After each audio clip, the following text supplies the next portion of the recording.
And it's starting, and we're... Cool. Did you tweet it? I don't see the tweet. I did tweet it. Yeah, we're on. Oh, wait. Do I have the wrong... No, you're F. Jason Seibert, right? Yeah, that's me. Seibert, usually, but I can be Seibert today. It's okay. Seibert? Yeah. Huh. Did you tag me? Sorry. I did, yeah. Let's see. I did. All That's right. To all those ahead. people that are watching, so here's the thing. Welcome, everyone. Truth be told, we had quite a panel that just recently with the Bitcoin Law Review. Thanks to Tone Vase for setting that up, and thanks to everybody that participated. We talked about everything from 3D printed guns, at which point, I don't know if you saw this or not, but live on the air, I was printing pieces from actual files that can make a gun. I did this at a small scale with really crappy material. Just as an example of how easy it is, that's the grip, right? But these things are so tiny, I made a toy. We started off with that, talking about how Bitcoin Cash is sponsoring that.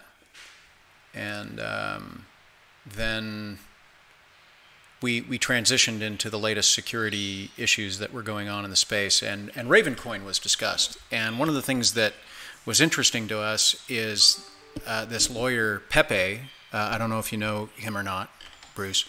Doug, yeah. He claimed to not know you at all, which was interesting. But well, I mean, I know who he is because everybody's been talking about him. Got it. Well, so I never met him. I spoke to him on the phone one time, right. But I've never met him in person, and I never heard of him before. I don't know, a couple of weeks ago. So earlier this week, Tone circulated, like he tries to do sometimes, some material for us to review, maybe to talk about on the show. And one of the things that he put out there was this letter or this article or this opinion that Doug Pepe that Pepe wrote. And one of the first things that I saw as just basic legal stuff is the conflict of interest of him writing that letter and being a member and promoter and somebody that could stand to benefit from that. And that was the biggest problem that I had with it. And I think, from that, some folks kind of took my colorful language maybe the wrong way. But you said that you were actually trying to get on the show for about 2 hours. I had no idea. Somebody texted me, said these guys are talking about, I thought you mentioned me as a promoter or something like that, and then I jumped on, and then I was trying to get on. I guess Tone said there was technical difficulties. I don't know if there were technical difficulties or not, but you and I have talked about far more controversial things in the past, and we've had no issues doing that. So, had I known that you were trying to get on, I would have made sure that happened. I tried to make sure it happened at the end when I found out you were trying to get on. I mean, this isn't the first time that you and I have discussed things, yeah? So your issue is, you think it's we're talking about Ravencoin for those that are joining, if you don't know, for those that are on. So your issue is, you think, Doug, it was a conflict of interest for an attorney to write an opinion on a coin that presumably he owns. I don't know if he owns it, but is that the issue? Yeah, so under the American Bar Association standards for ethics and what every lawyer is supposed to take, ethics classes, when you're making a representation about something that you could benefit from, or if you hold some form of holding upon which you're making a representation, that's kind of a de facto conflict of interest. And that needs to be disclosed, and that needs to be taken into account. And so that's kind of problem number one. I mean, I've been asked to write letters for other coins, and I've done that. And one of the things that I make sure of is whatever coin I'm writing a letter for, I don't hold, because that would be an obvious conflict of interest, right? To make that opinion, because my reputation is being questioned. If you own I love comic books. If you own comic books. And I used to collect Spawn, by the way. Wait, no, hold on. If the state of Iowa says comic books are a security, and you say that's ridiculous, aren't you, as an attorney, able to write a letter to say that's ridiculous? So again, he can write a letter. The problem with the letter is the reason behind it, right? It's the intent behind it. Did he not? Didn't he disclose that he was a community member? Yeah, he did. He did, yeah. I don't know. I mean, but that sounds different than what I only caught half of it, but it sounds different than what the main gist of the thing was, that this is somehow a security because of the way that something he did or something somebody else did or something like that. Well, or that there's some sort of law broken, or sure as heck there isn't. I hope there's nobody accusing me of any wrongdoing. Well, you know, one of the things that, and you've been around long enough, you know this. When people put their necks out, right, and they make themselves the faces of things, they make themselves targets, right? And just like Roger is the face of Bitcoin Cash and Vitalik is the face of Ethereum, you're the face of Ravencoin, right? Not really the face. I mean, I'm certainly active in talking about it, and I have a high profile. Right. And I'm co-author of the white paper, right? White paper. Yeah, and so one of the things that I know is the SEC, when they're looking at various coins that are launched, they look at the white paper and they consider the white paper to be the equivalent of a private placement memorandum or some form of disclosure document. Well, no, only if you're placing anything, though. I wrote a technical paper. Yeah. We didn't place any money. We didn't ask for any money. Well, I'm allowed. That's an amorphous thing. What's that? It's an amorphous thing, right? I mean, the reason that people write white papers, and just so that I'm clear, I'm putting on the hat of the regulator right now. Sure. This isn't necessarily my opinion, but I know that this is the opinion of the SEC. Right. Is that the only reason that a white paper is written and launched with any kind of coin or any kind of token is to be that promotional material that gets people involved and interested in wanting to buy the coin, that therefore impacts the price.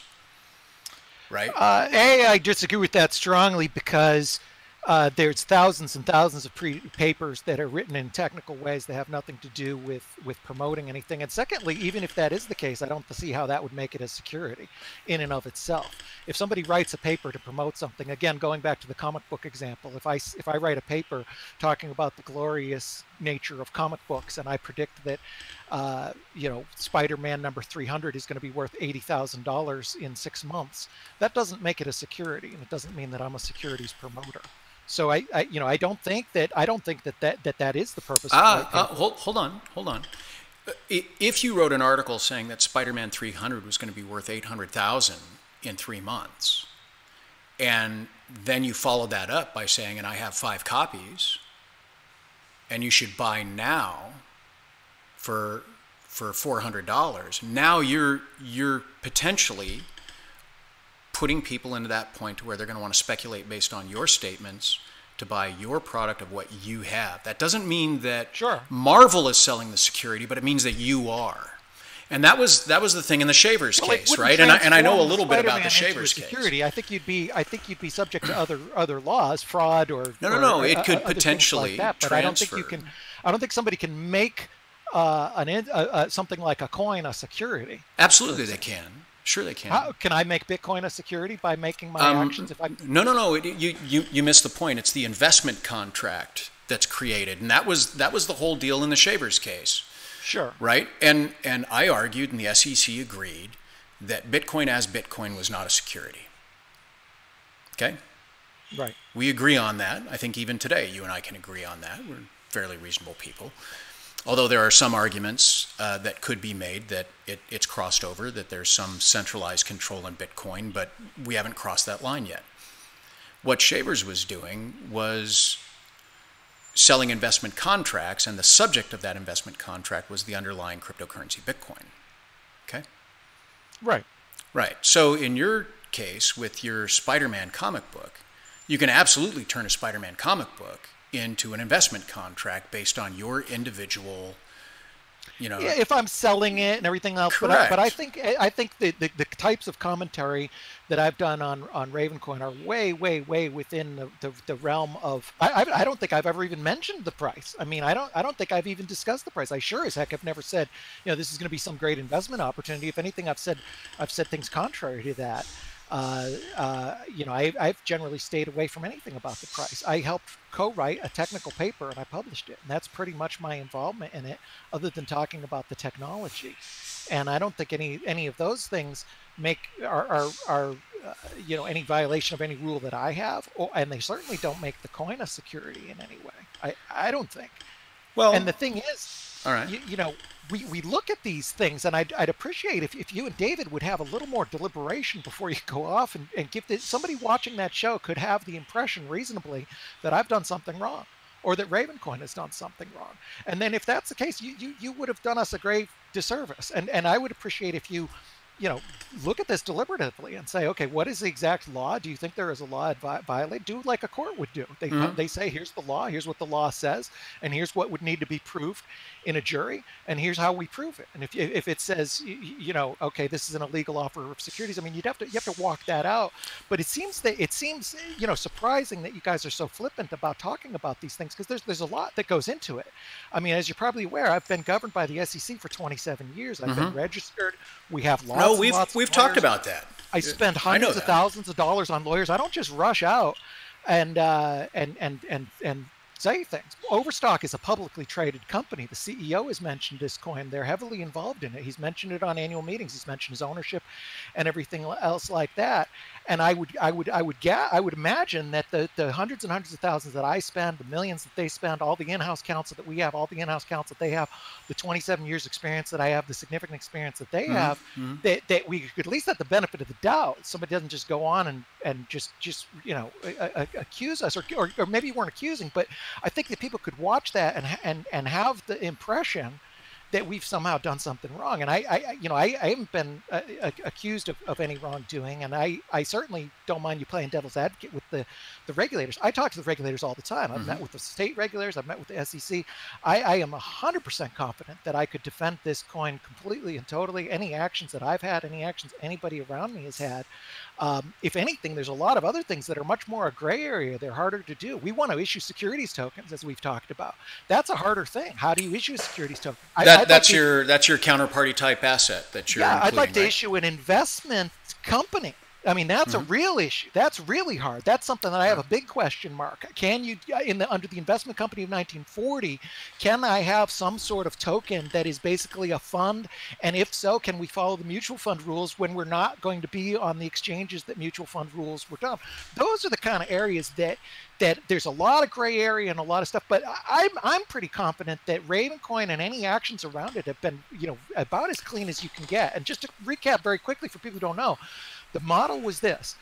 I'm not a coder. I'm not a designer or anything like that. I had some ideas. I wrote them down. I thought it would be cool to experiment with something, and I've described it as experiment many times. I thought it'd be cool to experiment with putting the omni layer type of stuff in the native protocol of a coin. I don't know how to do that. Patrick at Overstock thought it was a cool idea. So he got told Tron Black about it, because Tron was sort of like the best person out of the 1,000 people there to be interested in this. Tron thought it was super cool, wrote all this code, helped write the paper together, and a bunch of other people came involved, some with the company, some not. And that's pretty much it. We came up with an idea. I had a small part in helping with that idea. We published the idea, and everything else is second market. We never sold anything. We never promoted it. We never said this is worth anything. All the exchanges and activity, that was all organic from the market. I never said this was worth anything. In fact, when people started trading it, I cautioned many times. I said, this is very, very experimental, and I've said that pretty consistently. So the mechanism, I mean, I think, and also from a control standpoint and a distribution standpoint, it's probably one of the fairest coins. Bitcoin, for the first 3 months in its existence, Hal and Satoshi and maybe one or two others were the only miners. With this, there was 4,500 miners right off the bat. There was no founder or developer set aside, no pre-mine. Overstock didn't get any special coins. I didn't get any special coins. We had to mine them and compete in the market just like anybody else. But who released the code? I guess Tron. I mean, it's kind of, if you depend what you consider release, we kind of broke it up in pieces. I mean, there's several people who wrote the code. We forked it from Bitcoin. It depends what you count as released. I think the release is the tweet on Twitter that says, here's the binaries are released, because that's the fair moment that everybody had the binaries, and even us. The fair we moment, didn't have the binaries right? before. So who had the binaries? So wait, I let my daughter. Your daughter tweeted it? I thought it'd be kind of fun. That's amazing. To let her tweet it. So, but I'll take responsibility for that. If suppose I'm the one who released the binaries, if I tweeted it, right. which I think the developers just thought would be cool if because I had the Twitter handle with that name. Mm-hmm. So I mean, you had the Ravencoin Twitter handle. What's that? Yeah. Yeah. Okay. So it's fair to say that you're kind of the public name and the public face behind Ravencoin, right? Well, I prefer to not be that, but if again, but that's the reality, isn't it? Advocate, if somebody in the court of law is trying to prove that, sure, I'll say that. Yeah, go ahead. You could call me the figurehead. I'd rather not be. I don't think coins should have a figurehead or a prominent person involved, and I don't think I'd be the best person for that anyway. I'm passionate about it. I talk about it. I have a large following. So if somebody wants to call me that and if I don't think I could go into a court and say I'm not. But again, that it seems to give the impression there's some sort of wrong thing if that was the case. I mean, you've got I'm the figurehead of it. You've got just under 45,000 Twitter followers, right? Right. Yeah. But assuming I was the some sort of public face of it, I still don't think that crosses into a line of any sort of wrongdoing or. I mean, look at Litecoin. There's clearly a clear founder, and he's the founder and the coder and the public face and everything. Right. Charlie Lee is an example, and I don't think he's done anything wrong. As far as I understand, I don't think he's done anything wrong. I don't think anything he's done has made Litecoin a security. So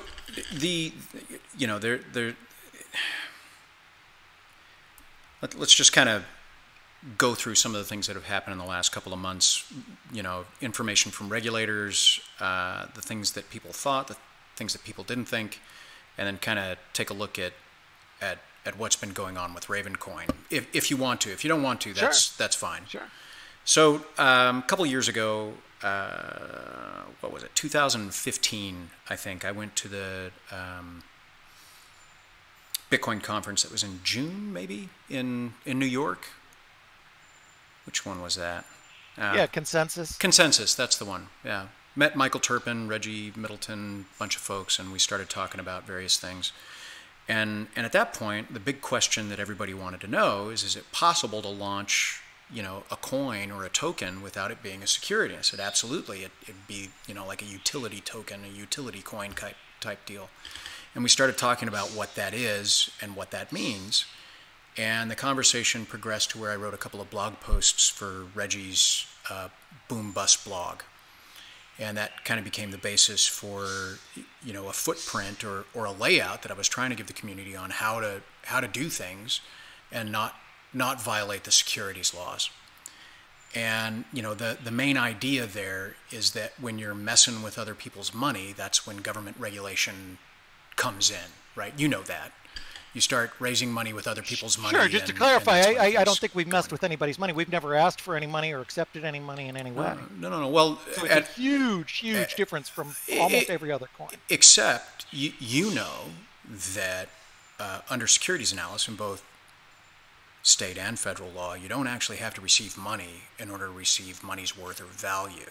So it doesn't actually have to be cash as consideration. Right, but we didn't receive any value at all either. With absolutely none. Okay. So what about hash power? Is hash power value? Yeah, we don't receive any hash power. Sure. No, there is no we, really. We're members of the community just like anybody else. There's no First of all, there's no separation between me and any other community member. I don't have any special power. I have the Twitter handle. This isn't about specialized power. I'm just. Well, I just want to. When you say, did you receive any special? There is no you. There's let me back up a second. There's no special category like there's me and Tron in one category and everybody else in another category. Forgive me. I was indelicate with my selection. I was saying you in the form of Ravencoin. So let me. Well, there's a big difference. I'm not Ravencoin. Let me separate the issue. Ravencoin receive hash power? Sure. Ravencoin receives hash power. Good for Ravencoin. Hash power, sure. So So what you get when somebody gives hash power, right, is they give time, effort, energy, literally energy, right, and money in order to secure the value of a network, and process transactions, which then leads to the trustworthiness of the network and the usability and the overall value of the network, right?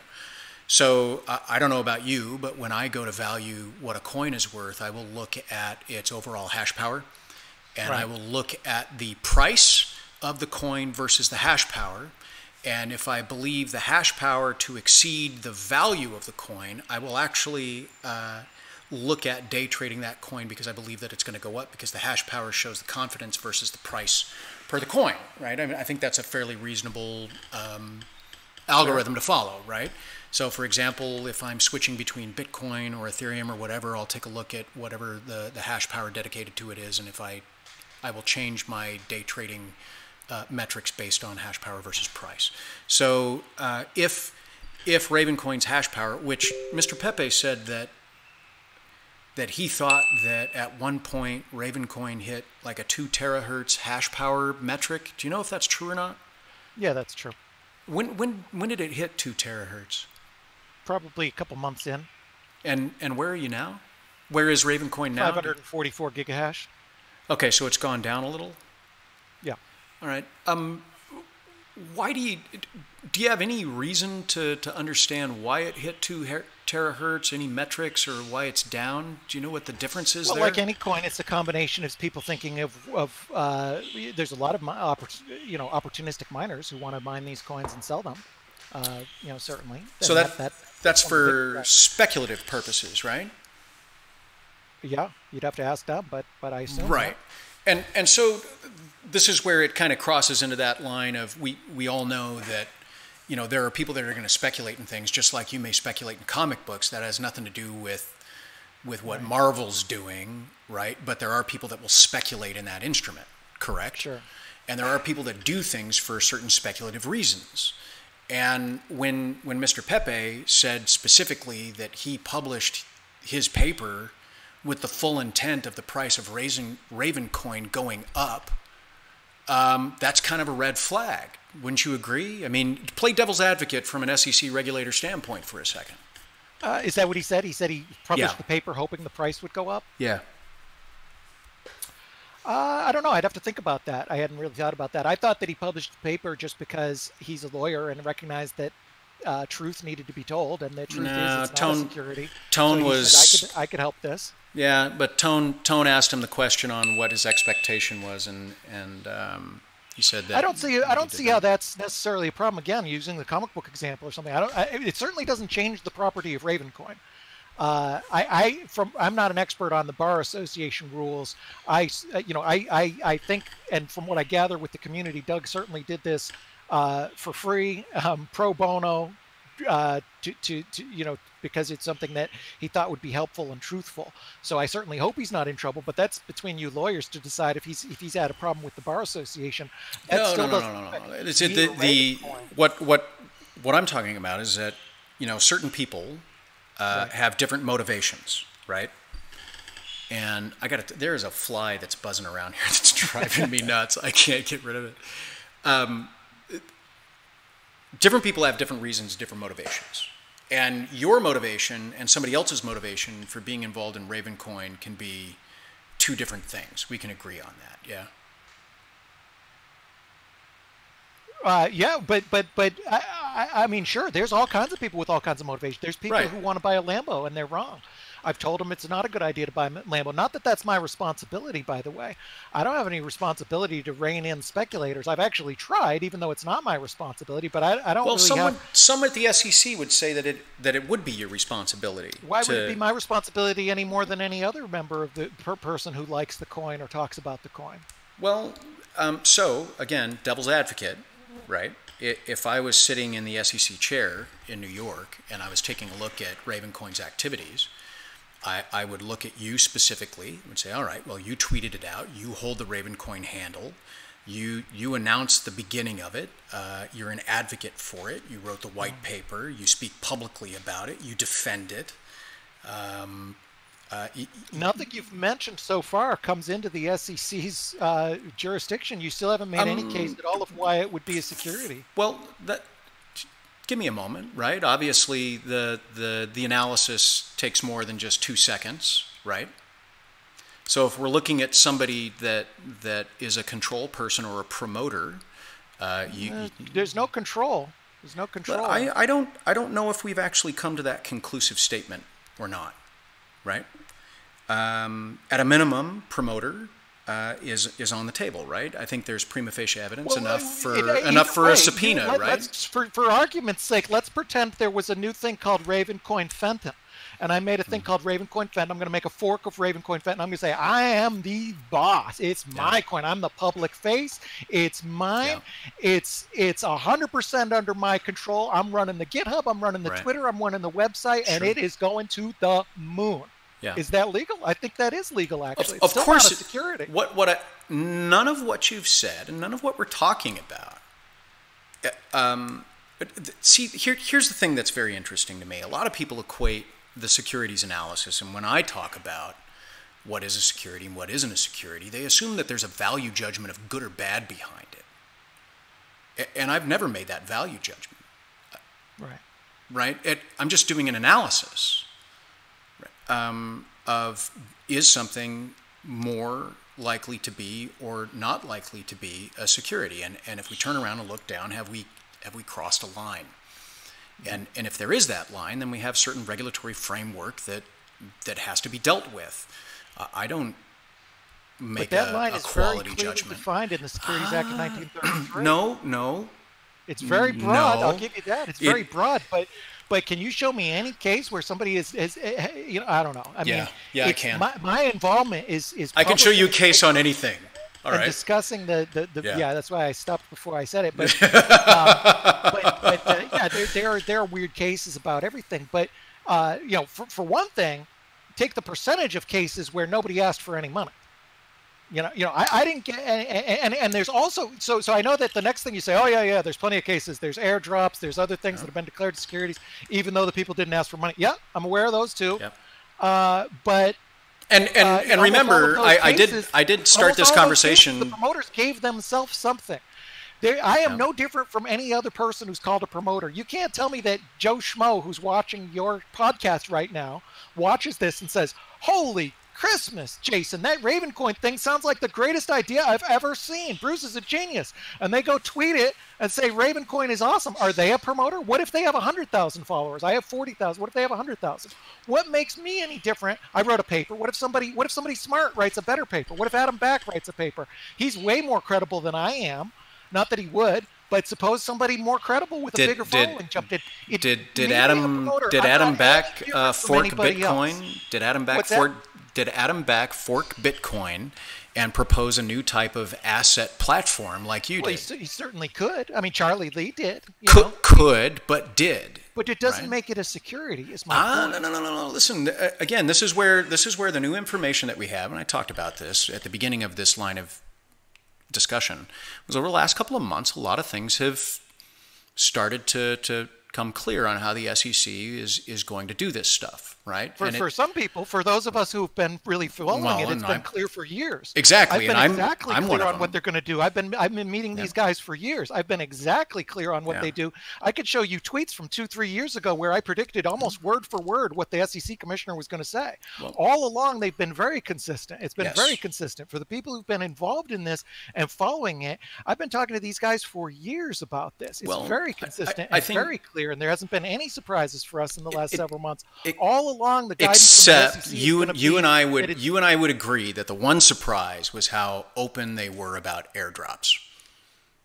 That surprised me. I think I can even point to a quote where I said that airdrops could be a security. Well, I think they can, but the reason that airdrops are a security is that the people that airdrop them, that are holding and looking for that market to be created later for future value to be able to dump on the market, is that presentation or that gift, because we know that giving of securities can be a security. That, though, one key piece, I think you'll agree, they also have to give themselves some. Yeah, yeah. How many? If you right? go acquire and you've mined, something in right? a fair market, if I go and acquire 1 billion Litecoin, or I don't know, whatever, 1 million Litecoin, and then I say, I got to promote this back, I'm allowed to give an airdrop of Litecoin. That doesn't make it. The difference is if I created the code first, awarded myself, if I made Fenton Litecoin, and I give myself a pre-mine, and then I go and give it out to create an artificial value, that's different.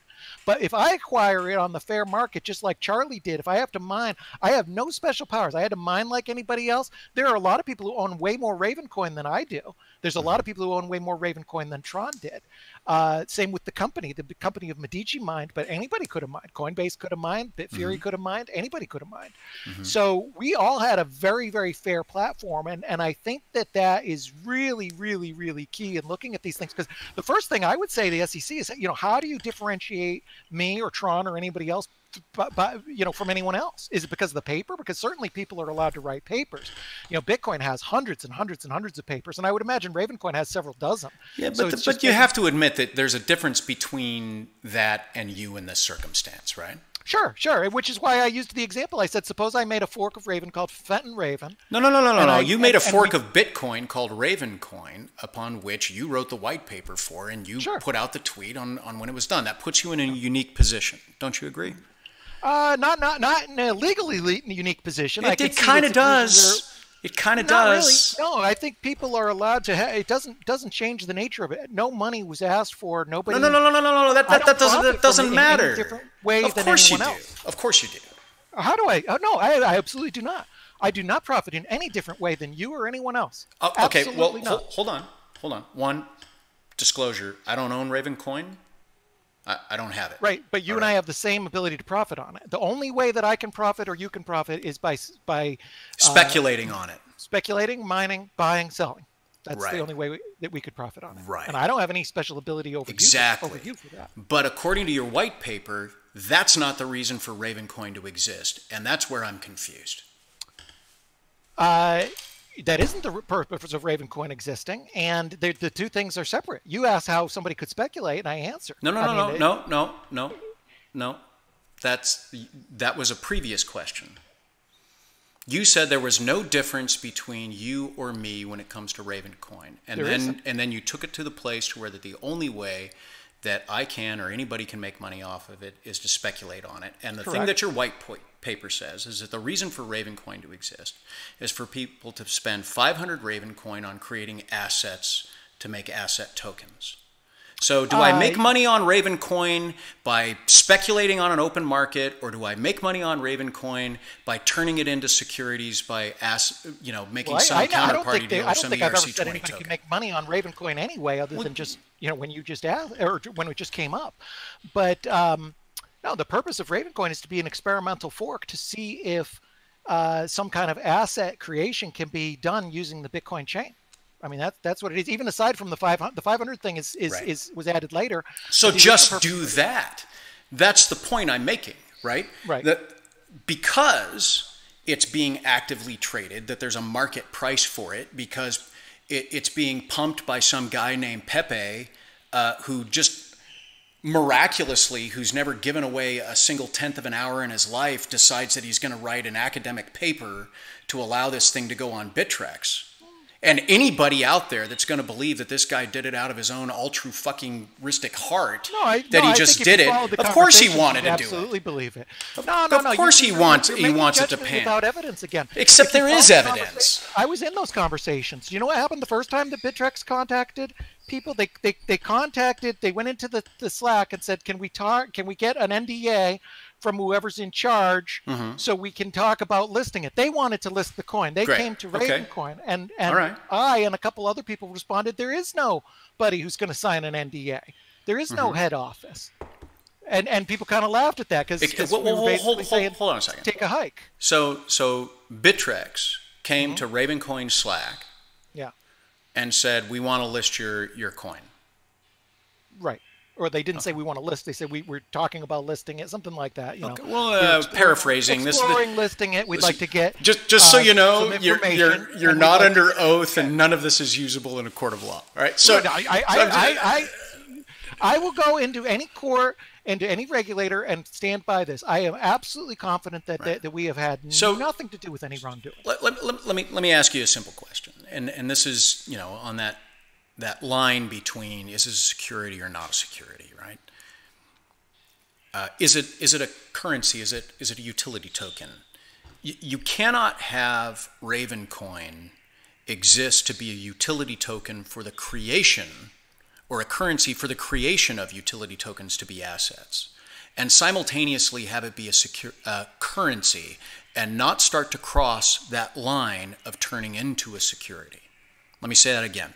You cannot have Ravencoin be a utility token or the asset that allows gas to be burned to create other assets, while simultaneously having it be an exchange-traded currency, okay? Because at that point, you cross the line into knowing and creating a form for speculation. I think you're really looking at through the lens of a regulator. Of a regulator. 1,590 other projects that exactly would qualify. This is the devil's advocate. But what I'm not hearing. But this is a very different thing because it's just simply code that was published. I don't know if it'll work. I don't make any promises on it. I don't know what the purpose will end up being. Maybe somebody will change it around and make it a video game. It's just code. There was no money raised. There was no promises made. There was no statement saying this is the only purpose of it or anything like that. But there's a white paper. On it. That's not my problem if people speculate on it. Except they're speculating on it, and you benefit from that. And this Doug Pepe. The other person benefits. No. But this guy Doug Pepe benefits from it, and the early miners benefit from it, right? But you could say that about a lot of things that doesn't make them a security. There's a lot of things that go up in value that are speculated. I don't know. Was there any effort by anybody at all that created the initial code that says absolutely not, this code, this coin, this token is not to be listed on a single exchange? Why would anybody do that? Of course, that's against that's against. But it's a utility token.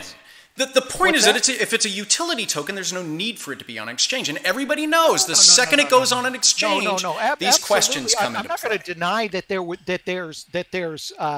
Why does a cryptocurrency have to be on an exchange? Answer that. I didn't say it did. So then why is it? It's not my problem. What do I have to do with it being on exchange? It's not my problem. But you benefit from that, don't you? So it doesn't. It's not my fault. How am I?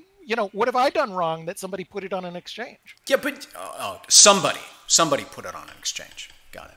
So where did Bittrex get the initial coins to go on the exchange? I have no idea. I think the idea that because people speculate on it. So Bittrex isn't the only exchange that it's on, right? Yeah, the way that it started, here's what happened. Shortly after it was mined, it began mined. People started a very robust OTC desk. People began speculating immediately within a day or two. And who was speculating? Okay, so they started mining. Yep. And within minutes of mining, they're already trying to trade out their tokens. So miners are mining but certainly within to create several assets. days, weeks. In order to cash out. They weren't creating assets in order to contribute to the network, right? And create this utility token and this asset token that the white paper was about. Remember, with Ravencoin, you don't need to make this differentiation. This whole language about utility tokens having to prove that they have utility, that's a relic from the ICO days. Ravencoin doesn't need to prove it's a utility in any way. Ravencoin doesn't need to prove anything because it's not a security. It's not trying to go out there and say, okay, we raised money, we're not a security, here's how we can prove you're a utility. And I think a lot of attorneys in the space have gotten locked up in this thing. Is it really have utility or is it not? But that's only relevant if you go one layer up, if there was an offering where you're trying to avoid being a security. With this, there's no question. Maybe it has utility, maybe not. If I was asked that in court or asked that by regulators, I don't know. I don't know if anybody will ever use the 500 Ravencoin thing. I don't know if that'll work. Maybe it'll change. Maybe the code will change. Maybe it'll become a video game. Who knows? It's completely different thing than most ICOs where they're trying to make this big case about, why can we prove that it has utility? There's no need to have it proved. Bruce, take the argument Bruce, the white paper you wrote, dated 3 April 2018, is titled Ravencoin, a peer-to-peer electronic system for the creation and transfer of assets. Yeah. And that's the paper I wrote. So what? What does that have to do with anything? I mean, it's people can do whatever they want with the paper that I wrote. The paper that I wrote was turned by other people into code, and some people chose to run that code on their computers. So you had nothing. You had nothing to do with the creation of the code. You had no input. You had no say. Oh, I had a ton of input, of course. Oh, okay, all right, all right. But you're not a control person. You think you're not a key person within Ravencoin? Oh, certainly. You wrote the white paper. You contributed to the creation of the code. I prefer to not have control. I've tried to have as little control as possible. But if somebody wanted to argue that I have control because I have the Twitter or whatever, so what? I still don't think that is relevant for whether it's security or not. Charlie Lee has way more control over Litecoin than I would have with Ravencoin. Listen. I'm not trying to crucify you here, okay? Yeah. Oh no, I know. I like to answer these. I still haven't heard anything that concerns me yet. Anything that makes me want to get on my phone with lawyers and say, "Oh, I missed this." That may be for a couple of reasons. We haven't really quite gone through the entire process, or maybe you're just not wanting to hear what we're talking about. If people were to read this white paper, Ravencoin, you even talk about, ravens in Game of Thrones, which, by the way, I'm a huge GOT fan. I think I took one of those Facebook tests about how would you die, and every time I took the test, I would be beheaded, and I'm sure there's multiple people in the Ravencoin community, as you know, that would wish that I was beheaded. Because they just, they think I'm a jackass or whatever, and that may be true, but I mean, come on. No, you just need more information. That's what I think I have a lot of information here, and see the work that we've done on this. But what's troubling me? As clean as any project in this space. What's troubling me though is it may be clean. It may be right, but and I'm going to sound like a Bitcoin maximalist here. But it's not as clean as Bitcoin, is it? I think you could. It's hard to get into comparisons of Bitcoin because I'm not trying to compare this to Bitcoin. Well, let me. From a legal standpoint, from a security standpoint, from the issuance and offering standpoint, it was certainly more distributed than Bitcoin, and that's just because networks have grown. There's more people. Not a single person ever had to get into a Slack forum to ask Bitcoin whether or not they can be listed on an exchange. That's Bruce. Because things have changed. Exchange weren't concerned about that kind of thing. If you were truly a decentralized network and all of this was open and available, there's nobody that would even have to ask if Ravencoin could go on an exchange. It would just go on an exchange. No. Exchanges are. Do you think Bittrex ever asked Bitcoin to be on there? No, they never asked for Bitcoin to be on an exchange. They just listed Bitcoin is a different case. Bitcoin is the first mover, had a huge market. It was the only coin. It's the only truly decentralized, non-managed, controlled, non-identified person that's completely and totally distributed, right? Well, they're not really, but B, I don't see how that's relevant. Suppose there is a control point. Suppose I was a control point. Do you think anybody ever had to write an article supporting why Bitcoin wasn't a security in order to get listed on an exchange? Nobody ever had to write that article. Well, of course not, because it's a completely different time. Nobody ever talked about securities back then. Of course they did. Of course they did. And in 2014, the SEC declared that it wasn't a security. Right? That was part of the Shavers battle. I was there. It was on the record. That was the first time. Right. And I'm talking about before that. Yeah. I mean, you know why nobody ever had to ask that question? Because we had that fork of Bitcoin that was issued exactly the same way. I don't know if it was though. Was it? What's the difference? What's the difference between this and Bitcoin? If I'm defense and I go into the regulators and they say this is security and I say you said Bitcoin's not, what's the difference? How is this different from Bitcoin? And what of those differences would make this different under the definition of the 33 Act? So the number one difference, the key difference right now that I can point to that I know you don't want to hear, is that Bruce Fenton tweeted out, "Okay, the code's ready today, ready, go." I have a right to do that. Yeah, that doesn't make something a security. Charlie tweeted out the code for Litecoin. No. You're missing the point. That's not the defining factor of if it's a security or not. Okay. It's not even. It's not it is, of course, relevant, and the fact that you're refusing to acknowledge it. Pull up the 33 Act and tell me where in no, there. No. You know it's not in the 33 Act. You know it's not there. Because that's what matters. No, it's not. It's the interpretation of the 33 Act since 1933, and the multiple court cases in the U.S. Supreme Court, and the multiple districts that we've had in blue sky law and federal law that we've had in this United States for the last 90 goddamn years and beyond. But you must have one. You're the lawyer who's making accusations. You're not just randomly tweeting stuff without backing it up. Show me the law that you think makes it a security, and we can walk through it step by step, just like a regulator or a court would. Okay, you want to... Let's start with Howie. Yeah. Let's start with Howie, okay? Who created Ravencoin? Raise your hand. It was you. No, not exactly. Well, bullshit. Suppose I did. How would that be relevant? It's relevant because it goes towards the component of the Howie test of management and control of others, right? And then that control continues. It's not an investment contract. Look, there are multiple people that have written papers that have said this is not a security and this is not an investment contract to try to bypass the securities laws, only to find out that just because they said it doesn't mean that it is or it isn't. And how many of those cases was there no money exchanged? Really? Did you know that the SEC determined and the courts upheld that a case where people knew they were going to lose money, that they were going to lose money for the purposes of a tax deferral, ended up being a security? Sure, I've seen all kinds of crazy cases. Right. And how many cases do you know about in state or federal law where people gave sweat equity in order to get shares in a company, and that was determined to be a security? Right.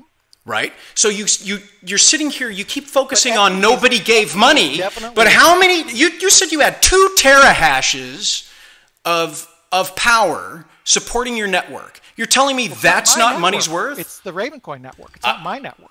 Okay, there were 2 terahash of hash power supporting the Ravencoin network. Are you trying to tell me that person that pointed that mining rig at Ravencoin did not have an expectation of some form of profit when they mined that coin and could throw it on an exchange? A, I have no idea what their motivation was. You'd have to ask them. B, suppose they did speculate. I'm sure several people speculated. I'm sure. Certainly. Why is that my issue?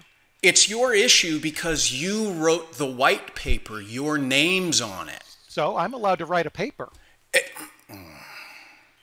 You can't be this obtuse, Bruce.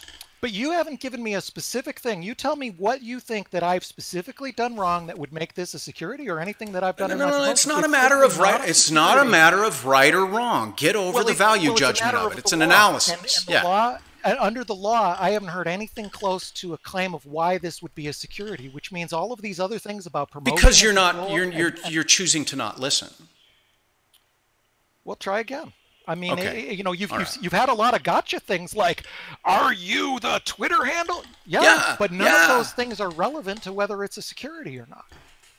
Control, all of these issues. Use Litecoin as an example. Do you think Litecoin is an issue? Because certainly all of these issues that are hypotheticals with me, who created, who did this, who holds themselves up, certainly those aren't issues in Litecoin. We know who the creator is. We know how it was launched. We know he launched it. We know he held a bunch of it. We know he proprofited from it. Is Litecoin a security because of those things? Because let me ask you. Okay, so you're a pretty technical savvy guy, yeah? No, it depends who you're talking to. Compared to the guy at Home Depot, maybe. Your average customer at the local restaurant, or your guy that I'm waiting in line at the, waiting in line at Lowe's to buy my, stuff, and I chit chat. I might seem more technical, but not compared to, most people in this industry. You know why I love you so much, Bruce? And I do. I really do. Is that you are fantastic to spar with. Respect. Sure. Well, have I changed your opinions at all? I mean, no, you know, no. But your still adamant refusal. What you think? If you were to hang your hat on something that you think, do you think I've done anything wrong? What would that potentially be? And is the characteristics of Ravencoin a security? I don't see anything you've said that makes it any different than Litecoin, unless you think Litecoin is a security. So hold on. One thing that I want to make sure that you and I know right from the beginning is that I have argued for multiple years that any cryptocurrency can simultaneously have utility and be a useful thing and not be a security for one person while simultaneously being a security for another. And you know that to be the case with any kind of commodity or any kind of currency or any kind of contract, right?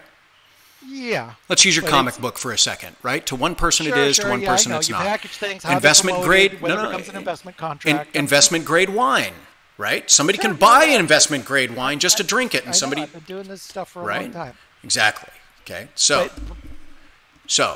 what matters is the statements, the arrangements, the markets that are created, the structure that's created in order for things to exist as an investment contract.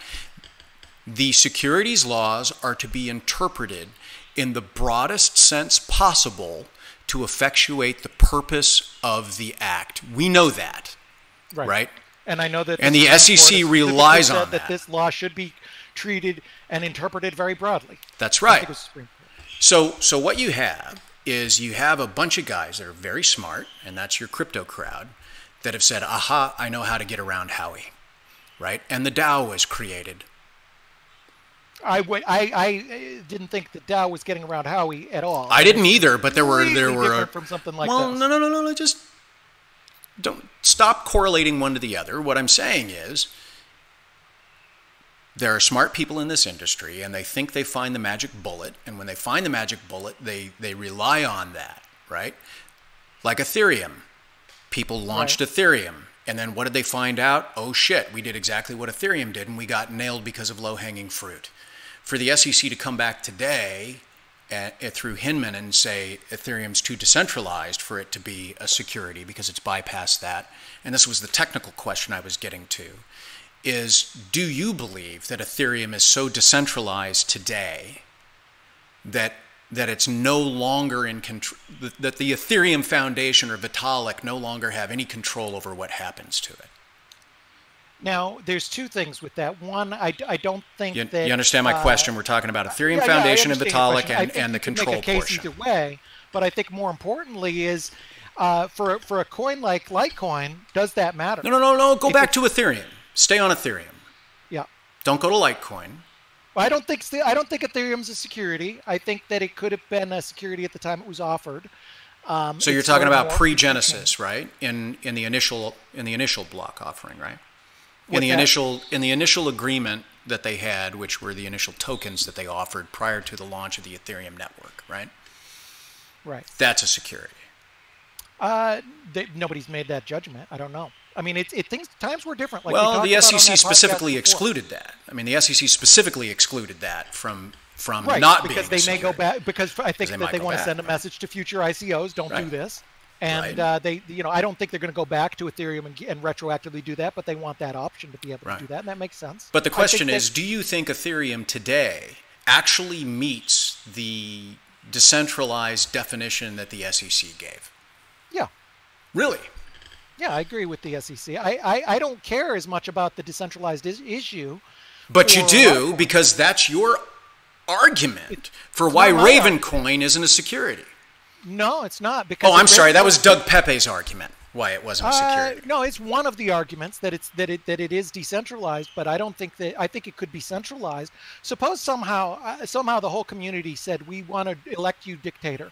We want to hand over all the keys to everything for you. We want to give you all the websites. And we're going to declare you king. Yep. King Bruce. It doesn't make it a security. No. But what you're doing at that.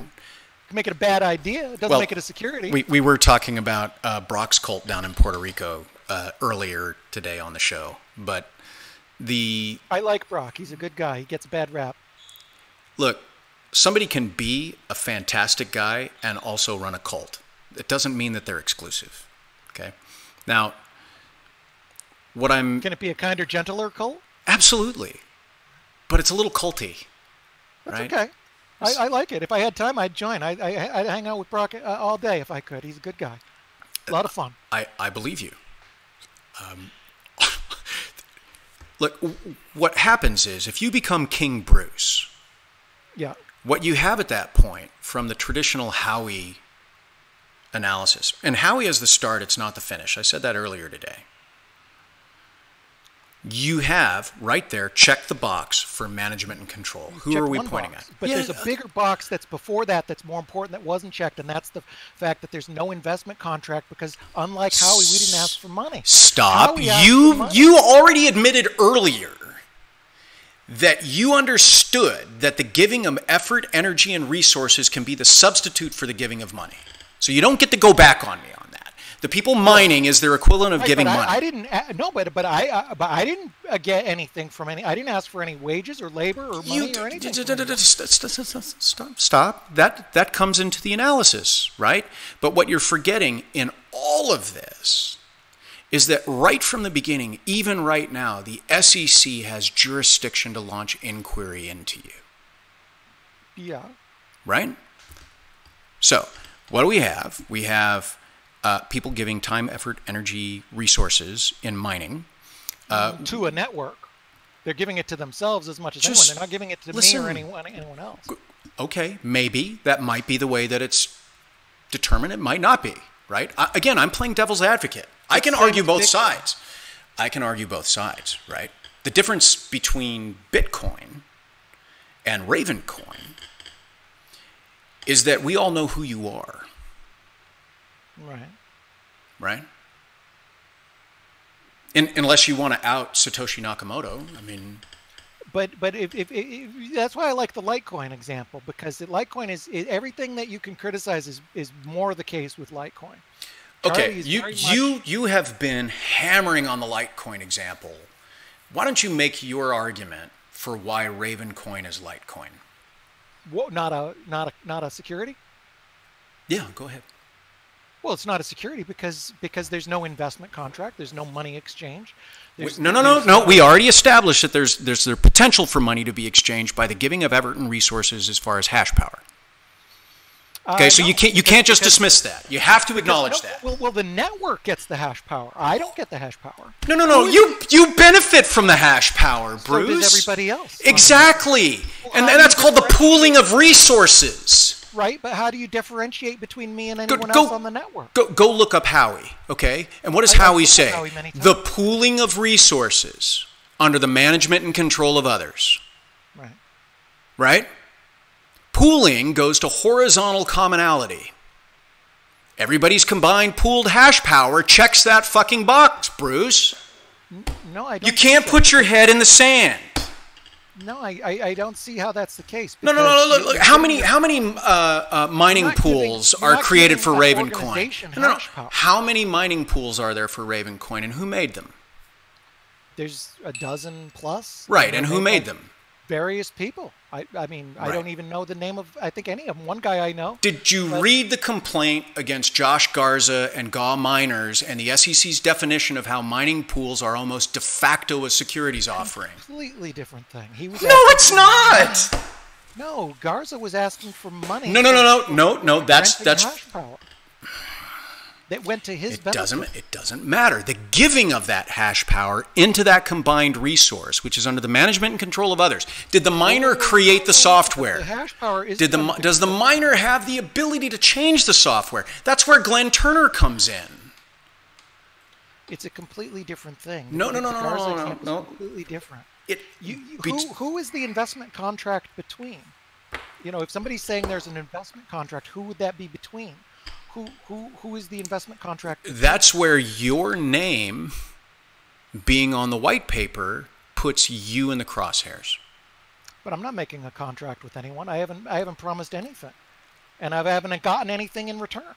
So how is that a contract? But you have gotten something in return, haven't you? What? Well, you have Ravencoin, right?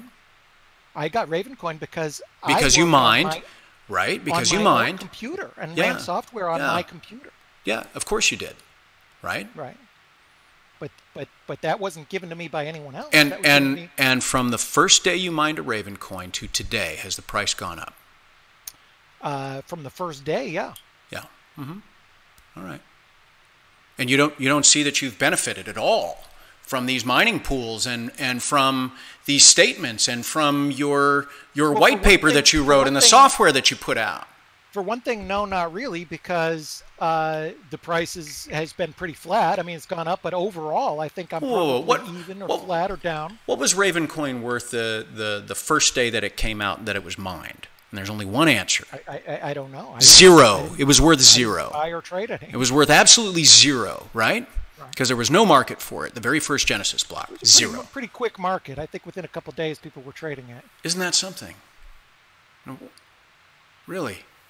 But I still don't see how that's a problem. I mean, people can trade stuff of value. There's no way to stop that. So what I want you to do is I want you to go back and read the SEC's 17 points of how they're analyzing what could potentially violate the securities laws.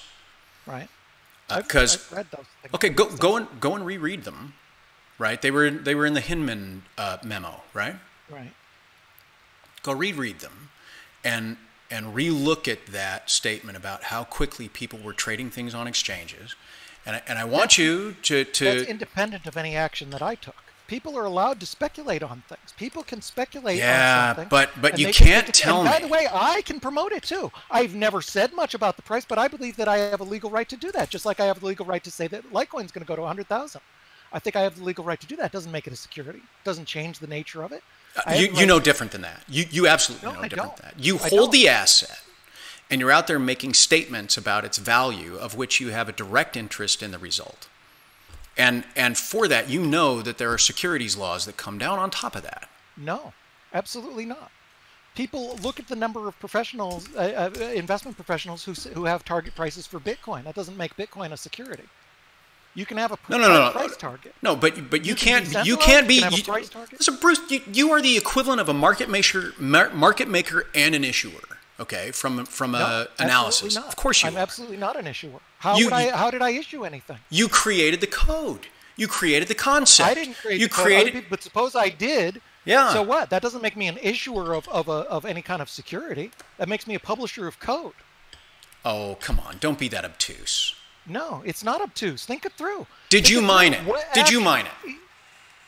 Did you mine Ravencoin? Yeah, of course. All right. And how many terahash did you put into it, or gigahash? Not much. I had I don't know, some little rigs that I thought would last a lot longer, and they didn't. Right. And they're right down here. Interesting, right?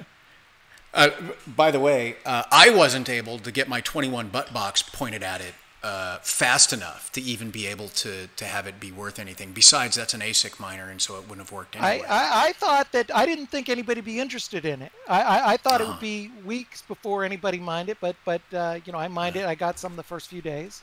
Mm-hmm.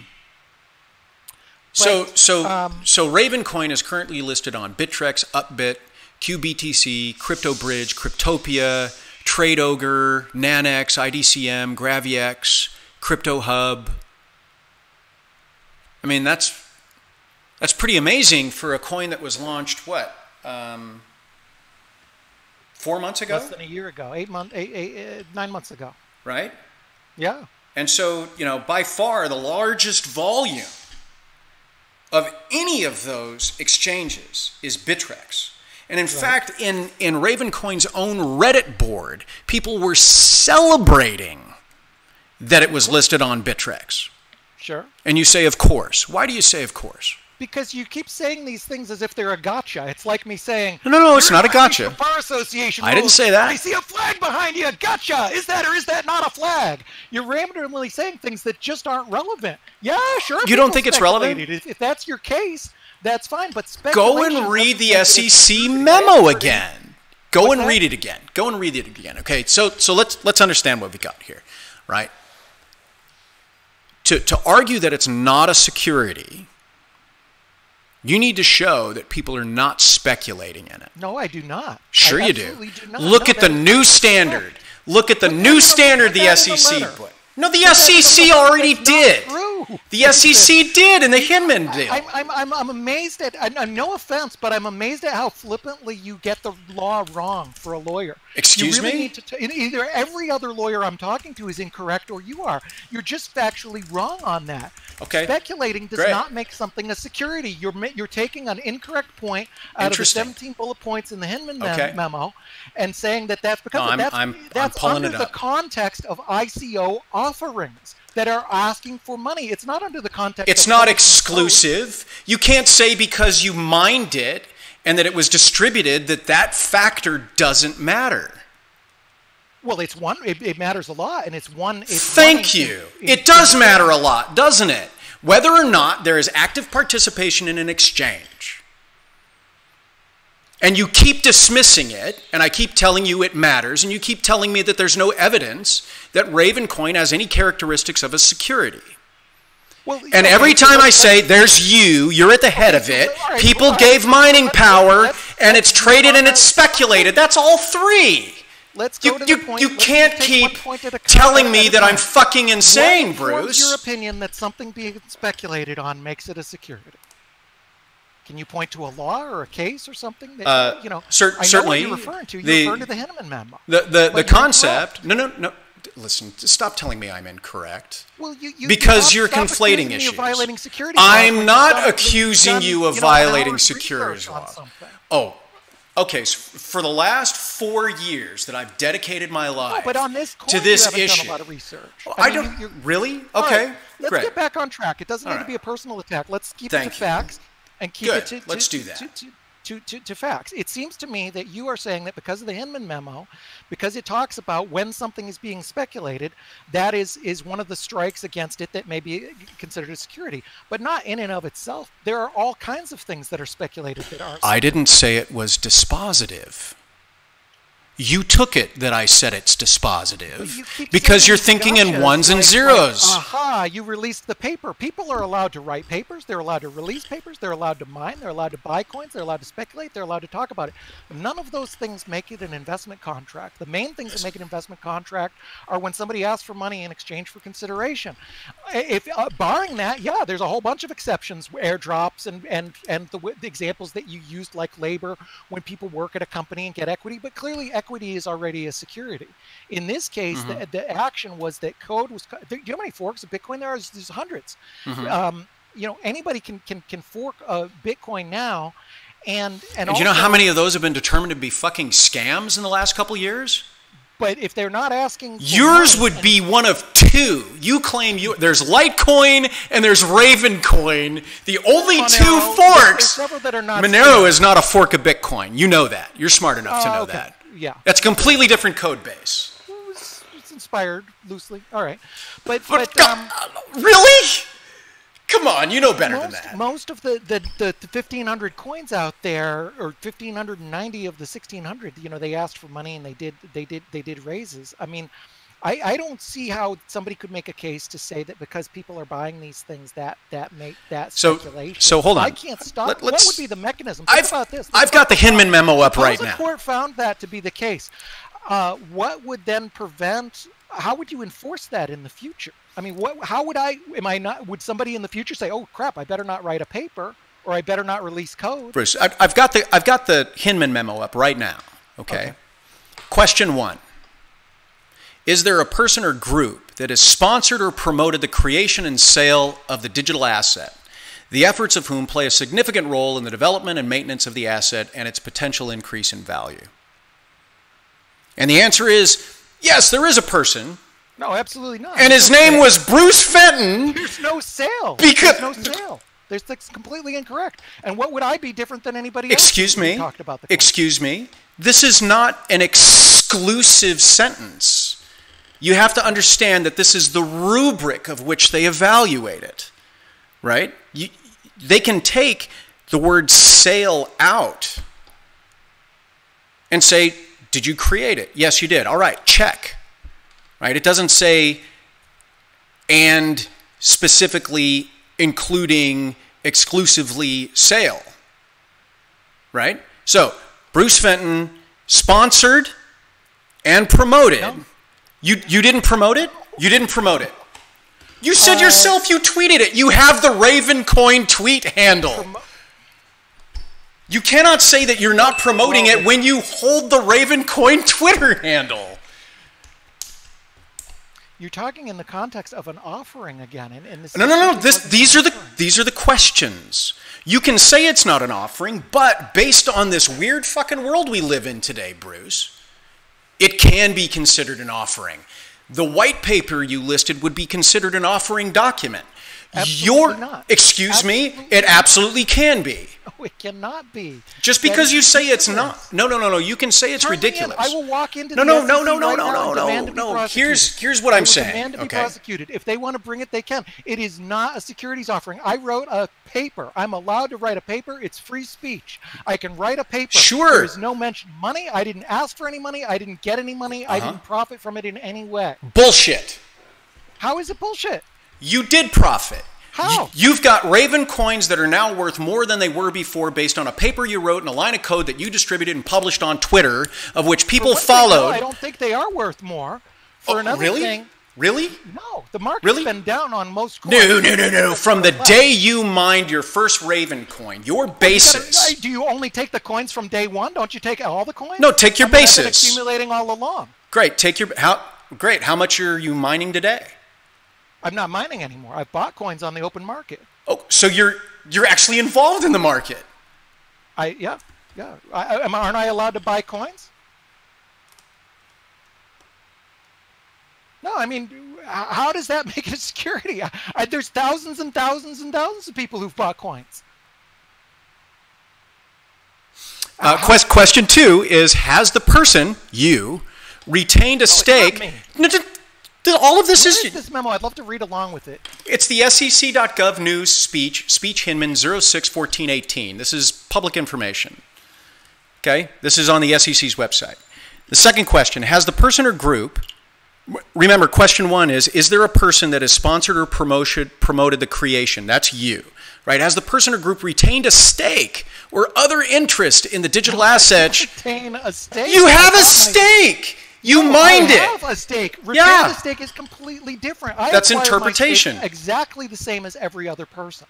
Are purchasers investing, that is seeking a return? Right now, anybody that's out on the open market is not buying this stuff in order to create some digital asset. You yourself and Pepe said that they were acquiring this stuff and trading in this stuff to speculate it on the market to make more money. Right? 5, does application of the Securities Act protections make sense? Right? This is the gut check, right? Do we need to protect people here?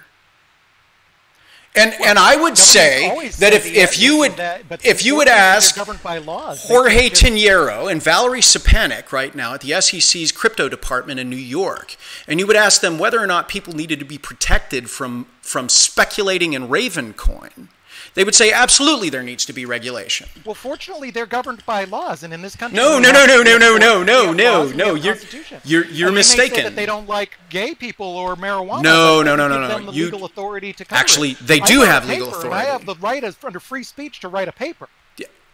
They do have authority under the administrative laws that the SEC has been granted by Congress. There's an administrative law function that they can bring. And they have every right to ask the question and make that determination for themselves. I would love to answer the questions, but they will quickly determine that it is not a security, and then the meeting will be over. So the next set of questions is the creation commensurate with meeting the needs of the users, meaning the specific use for why it was made, which is the asset creation, your counterparty style asset, or rather with feeding speculation. And you yourself said that within days of the mining of this coin, it was already on exchanges offering and being used in speculative purposes, not for the asset creation. Why is that my problem? Because you created it. So what? But you're the target. You did more than write a paper, and you know that. Don't be obtuse.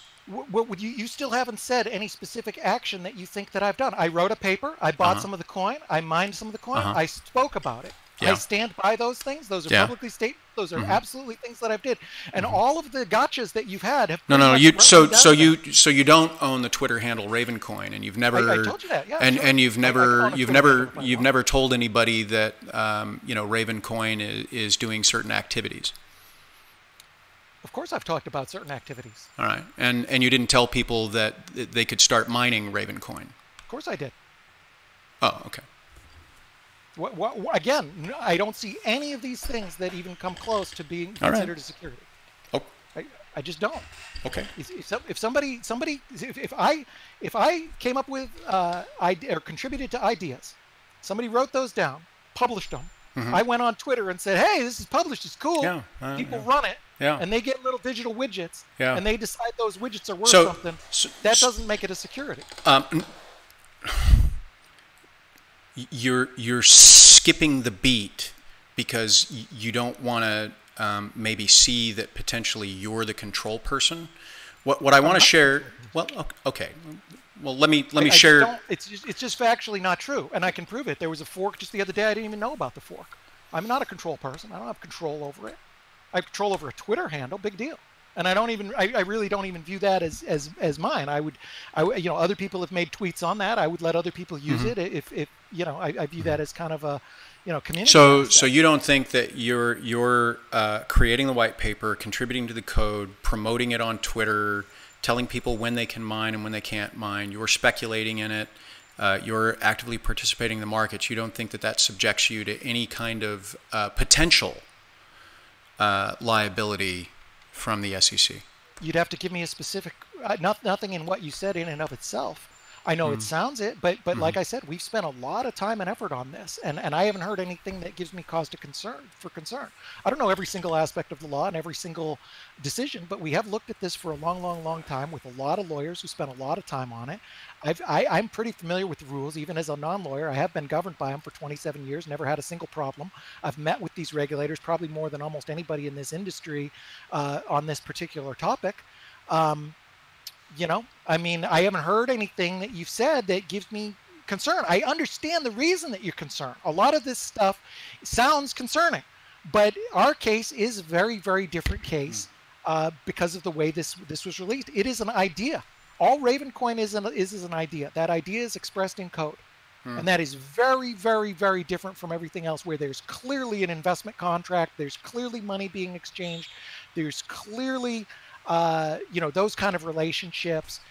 In this case, it is an idea, and the idea was coded up and released. And everything else that happened in that happened because of people in the second market. So, Bruce, how many of these digital assets have been created on the Ravencoin network? It's not created yet. It's in its testnet now. Oh, okay. So that goes to question 7. And the second set of questions is the application fully functioning or in early stages of development? But again, that goes. You're looking at it through a lens of raising money in an ICO.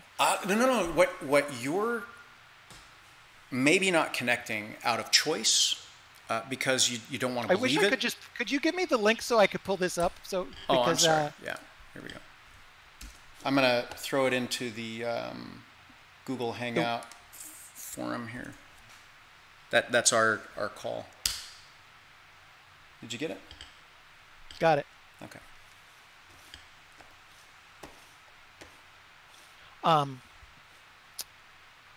It is the Yahoo one. Okay. Again, but the whole context of this is he's talking about coin offerings. This was not a coin offering. So I understand why you seem concerned and why anybody at first glance would say, oh, of course he's in control. Of course he's promoting it. But the whole basic premise, one step up, is very, very, very different from this and almost every other coin out there. The majority of coins, 90-something%. I don't disagree, but what you're assuming is that this analysis is exclusive only to ICOs. It's not. It's an analysis of crypto-style offerings. Okay? Yeah, I think if you think it through and you look at this, that it would be, it's very much in line with what they've said, and I think it would be very, very difficult for somebody to come in and claim that mining something on a computer makes it a security, or could be a security just by running software, there'd be a lot of issues with that. And to categorize somebody as I mean, there are hundreds of papers. If you go to like the New York BitDevs meeting, they'll go through 60, 70 papers a week. There are a lot of papers out there, and many of those papers become coins. People experiment with them, tinker with it. The idea for this was to just try and get some different stuff working. I don't even know how to code, so I didn't really do much on it. I made a couple forks of Bitcoin in the past where I was trying to figure out how to get RSK working and issue assets on that, and trying to do something with, copy and counterparty and make it, I just don't have the skill to do it. But if I did, I probably would have 10 forks right now, and I can experiment with them. If somebody decides to take one of those and say that there's value of it, that this is really cool. We mentioned Adam Back as an example yesterday. What if he forked a coin? Well, what if he did? And number two, I can guarantee he's probably made hundreds of forks internally and messed around with them. What if one of them, if he just threw it away and said, you know what, I was tinkering with the code and I changed this and this, and I think it's crap, but I don't know, whatever. Here, it's open source, and he gave it away. And what if people are like, oh my gosh, it's Adam, I don't think it's crap, I think it's great, and they all jumped on it, and that went to $20. Has Adam done something wrong? No, fuck no, he hasn't. He's a scientist. He's allowed to write a paper. And I'm not a scientist, but I'm allowed to write a paper too. People are allowed to write papers. I never ever asked for any money. I never claimed there was any financial reward in it. I didn't. You seem to think I got a financial reward, but there is a mountain of difference between me taking financial risk and me getting something for nothing. I didn't get any special stake. There was no share that anybody got. The developers didn't get any. Nobody got any special stake. I had to what they got in this circumstance is that they got the opportunity to launch a coin that they knew would be mined and that would hit a market within 48 hours and increase in value from 0 to at least 2 cents. Okay? And that's huge. That is a huge fucking game. No, it isn't, because I can show you why. Because it was fairly mined. There is no. You act like somebody made. Wait. Of course they made money. No, you act like somebody made money on day one. Do you think people made money on day one? Let me ask you this: when you hit that tweet that said "available to mine now," did you already have your mining rig up and running and ready to go? Yeah, of course. Right, and all the fucking developers did as well, right? No, but the guy that was sitting there in his chair that went, oh, look, Bruce has started Ravencoin, they're behind. They don't have the opportunity. Let me finish before you give more incorrect information. The binaries were released 3 months earlier. They were released 3 months earlier. Yeah. Thousands of people were aware of them. Nobody, me and nobody else, had any special advantage. And that's provable from the blockchain. No. Bullshit. What do you mean bullshit? Go back and look at the tweets. It was announced months before it was released. And it said it's going to be released in 3 months. It's going to be released on January 3rd. I announced it at 4 different conferences. It was widely known about. And then So for 4 months you were promoting the release of this coin, but you still don't think you're a fucking control person, Bruce?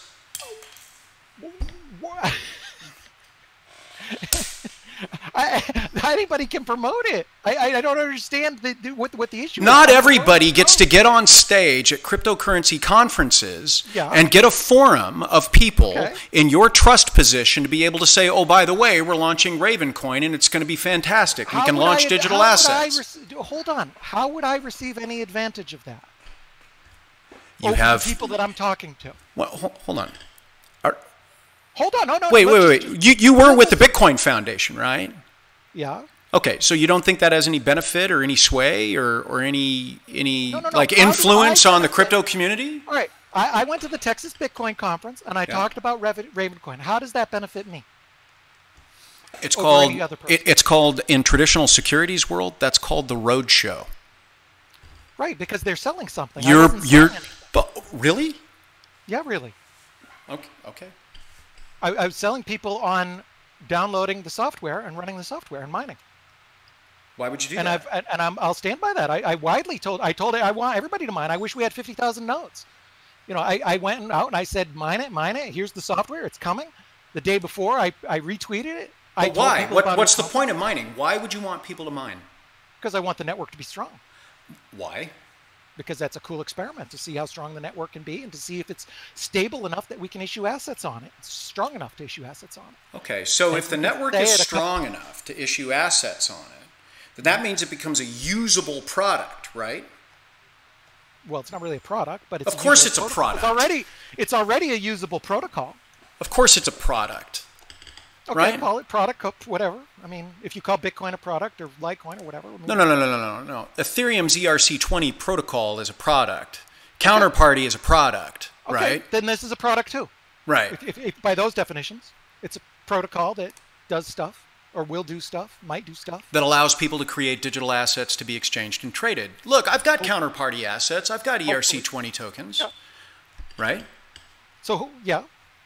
So you, as a miner, you would agree that if you're mining Ravencoin, that you want more transactions to happen, right? I mean, doesn't the protocol say that for every asset that's created, every tokenized Ravencoin asset that's created, it still has to be verified by the network?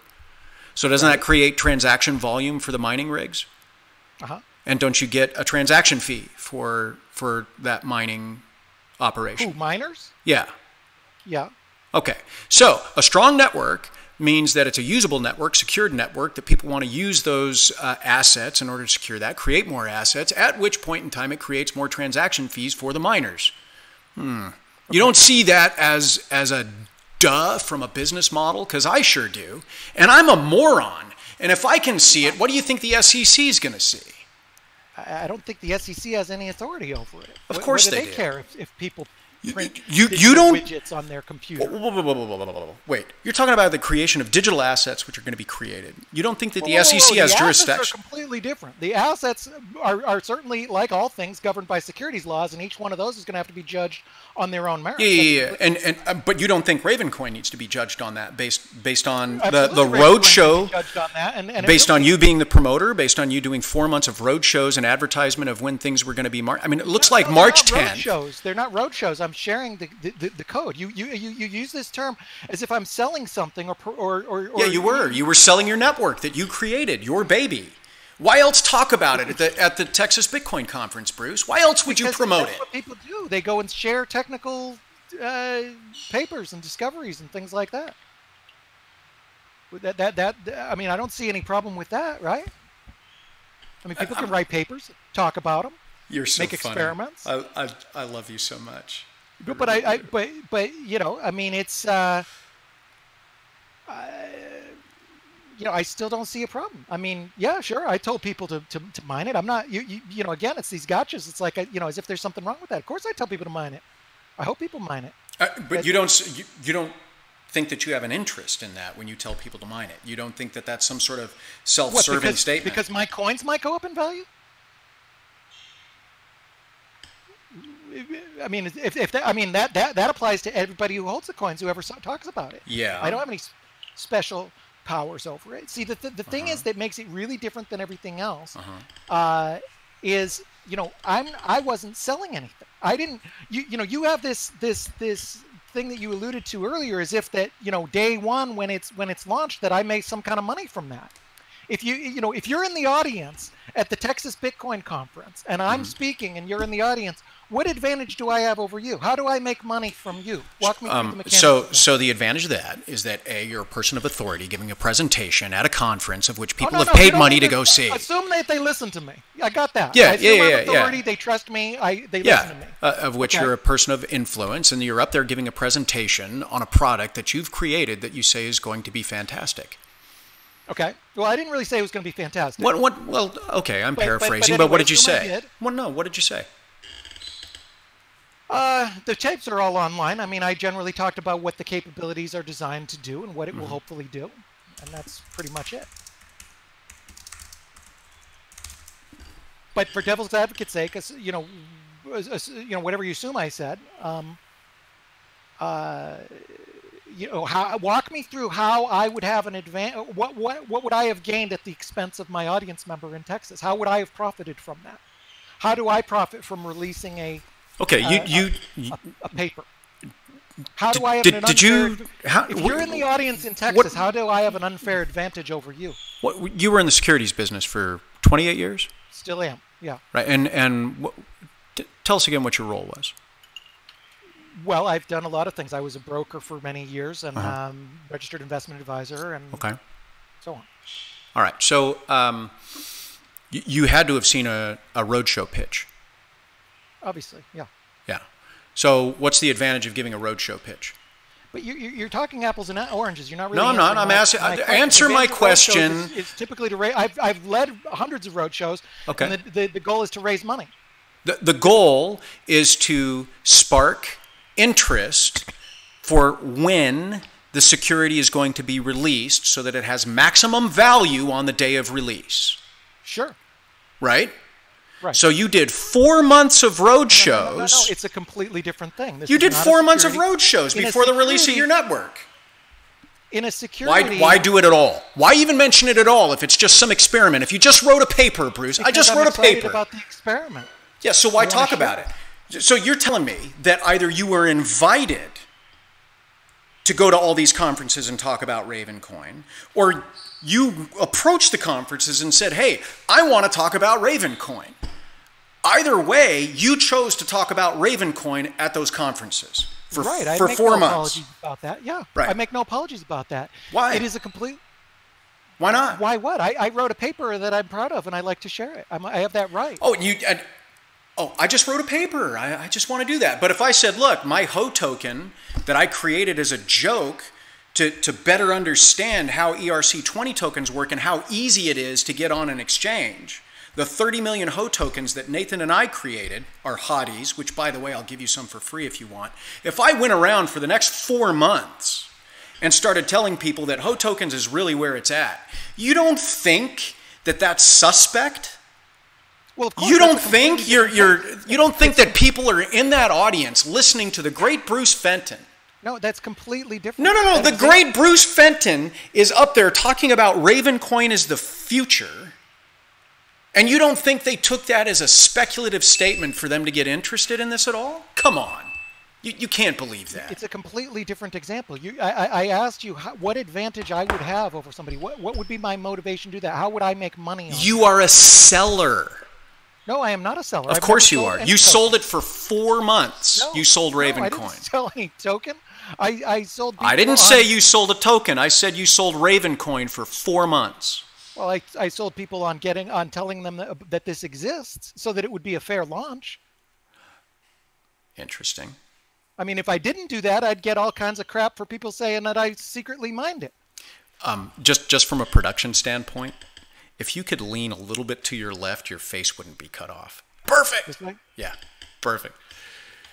You know, the reality is,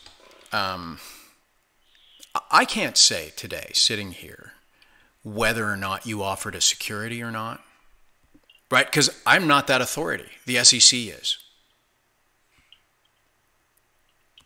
But right. 4 months of promotion. Promotion of a paper, though. It's a big difference. Come on, stop. Because I think you're going to understand that. Be open-minded for a second. Just listen to me. All right. The difference is massive. This is why I'm asking you to tell me how I would have made money on this. In the example you use in a securities offering, in the 100 road shows that I've done, the promoter stands to make money on it. I don't make money on this. I don't make money on this. I have to take the same risks as anybody. I didn't own one single Ravencoin, one single interest in Ravencoin during that time. It's not like I made some pre-mine and then released it. I was a same member of the network as anyone else. And that hypothetical person in the audience in Texas would have benefited from it just as much. And there are many people in those audiences who invested way more than I did. I had these 2 little crappy rigs here, which didn't work out that well, and I've actually documented all of this on through hash logs and video and everything else to make as solid of a case as I can. I didn't even have that much. A lot of people mined more than me. So who scammed who? Did they scam me? And also, most Ravencoin that I bought, I'm down on. I had to buy it on the open market and mine it on the open market, and most miners are at a loss. My mining for 90% of the time is at a loss because because the price is down slightly. So did I scam myself? I mean, I put more money into this than most people did. I put in a lot of money into the development, and I spent, I don't know, hundreds of thousands of dollars on the coin. I think I own 30 million Raven or so, which mostly has been in the open market. I've spent 30 million Raven? Yeah, I've spent about $500,000 of my own money on the open market buying it, and then about another 100,000 I got from mining. And I acquired it the same as anybody else in the market. I don't have it. I've been acquiring it all along, and I've actually disclosed those. That's why I disclose that. I don't. It's the only holding I do disclose. I don't have to. It's none of your business, and I don't have to disclose that.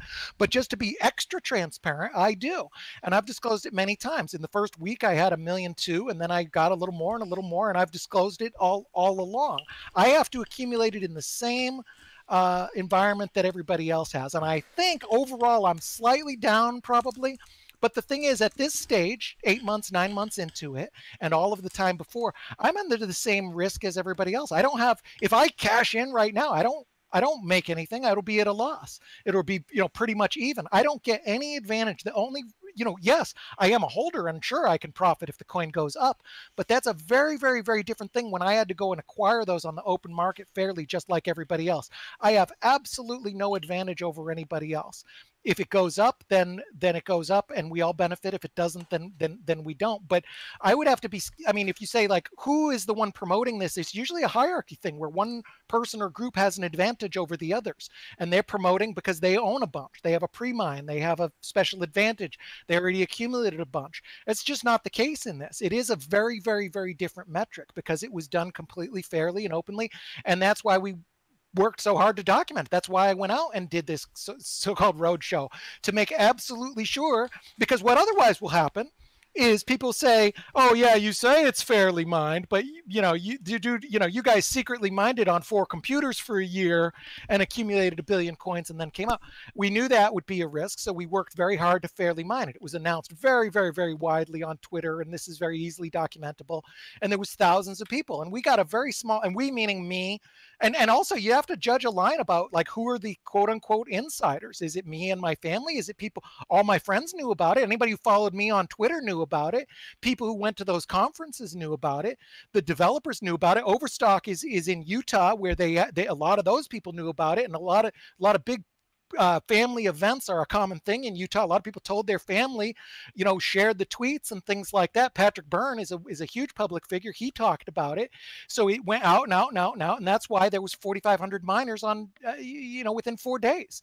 And, what if somebody's in China, maybe they didn't hear about it or whatever, but that's it, from a fairness standpoint, we had, right off day one, we had like less than 1% pretty quickly. We didn't have any big special advantage. We had to fight for the coins like anybody else, and we're taking a huge risk. These last batch of coins that I bought in this down market, I'm taking a stupid risk, and I've said that publicly many times. And when I disclosed my holdings, because it is much larger than your average person, I disclosed that I'm an extremely high net worth person, that my investments should not be considered investment advice. Don't do what I do. I specifically said that this is extremely risky, even more risky than Bitcoin, and you can lose all the money that you have. And I wonder if there's drawbacks of even disclosing it, because I don't want to be accused of people saying, well, Fenton bought it and he's rich, I want to be rich like him. So I'm doing everything I can to be completely open, but I'm Bruce, taking a risk. If Raven's a scam, I'm the biggest guy scammed, because I will look like a fool, and I will lose the most money. It may be. The few things that are kind of sticking out, and I was trying to keep up, but also give you the opportunity to speak. You had to sit through 2 hours of not being able to speak, right? When Tone was doing his show, and that was very frustrating. And again, had I known that you were trying to get on, I would have thank you, done everything that I could. I think you know that. We've been going for about an hour and 37 minutes now, and there's 95 people watching us. And apparently my mic is too low now. Boy, I feel bad for them. Right? I think we can call it. I think we've said our piece. Maybe I'll put a bounty on there if somebody can edit this down. How about now, guys? Can you hear me? Don't edit it down, because then you might make him look better. I turned the mic down because you guys said that my mic was too loud. Hopefully that's better. It's probably my fault, because I have the thing coming in here with the... speaker. No, it's okay. The thing that I want you to take into consideration here, and I really want you to go back and think about, is in part of your last 5 minutes of Kung Fu Logorrhea, which I respect, by the way, you said specifically that you yourself were investing in this, and that was what you were doing, and you were telling people that you were speculating in it. You may want to examine that thought, examine that process. You've got good attorneys, I'm sure, probably far better than me.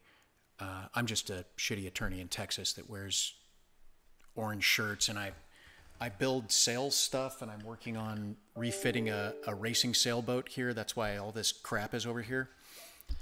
But and I print 3D guns. Nice. With a Texas flag.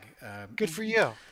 We have something in common. Yeah. So I downloaded these today. I changed the scale so that I would be printing a toy. That's the barrel and that's the hand grip. I'm gonna finish printing out that later. But the point that I'm getting at is that you may want to talk with some folks about your own market participation and the statements that you're making within the market, and just figure out if maybe you want to change some of the things that you're saying when you're saying them and how you're saying them. Because if I was a state regulator in Oregon, of which I think you and I talked about, we worked in that office. I've already got enough. Just before we even talked today, I would have enough in order to issue a cease and desist letter and to haul you in for a subpoena. And that's just one state. Yeah, don't say no. Bring it. Tell them to do it. I'm not even kidding. Hey, I'm so confident in this. Listen. Stop. Calm down. Oregon state law is blue sky law, right? And Pratt v. Cross is the case there. All right. You asked for case law. You asked for law. Pratt v. Cross. Cross is Kroass. Talks about the giving of money or money's worth. Just something to examine. Because in all of these analysis, a lot of people forget about the states. And I've been saying it for years. Don't forget about the states. Right. And a couple months ago, the states started issuing cease and desist letters, right? The state blue sky law existed long before federal law. And, the states are coordinated now.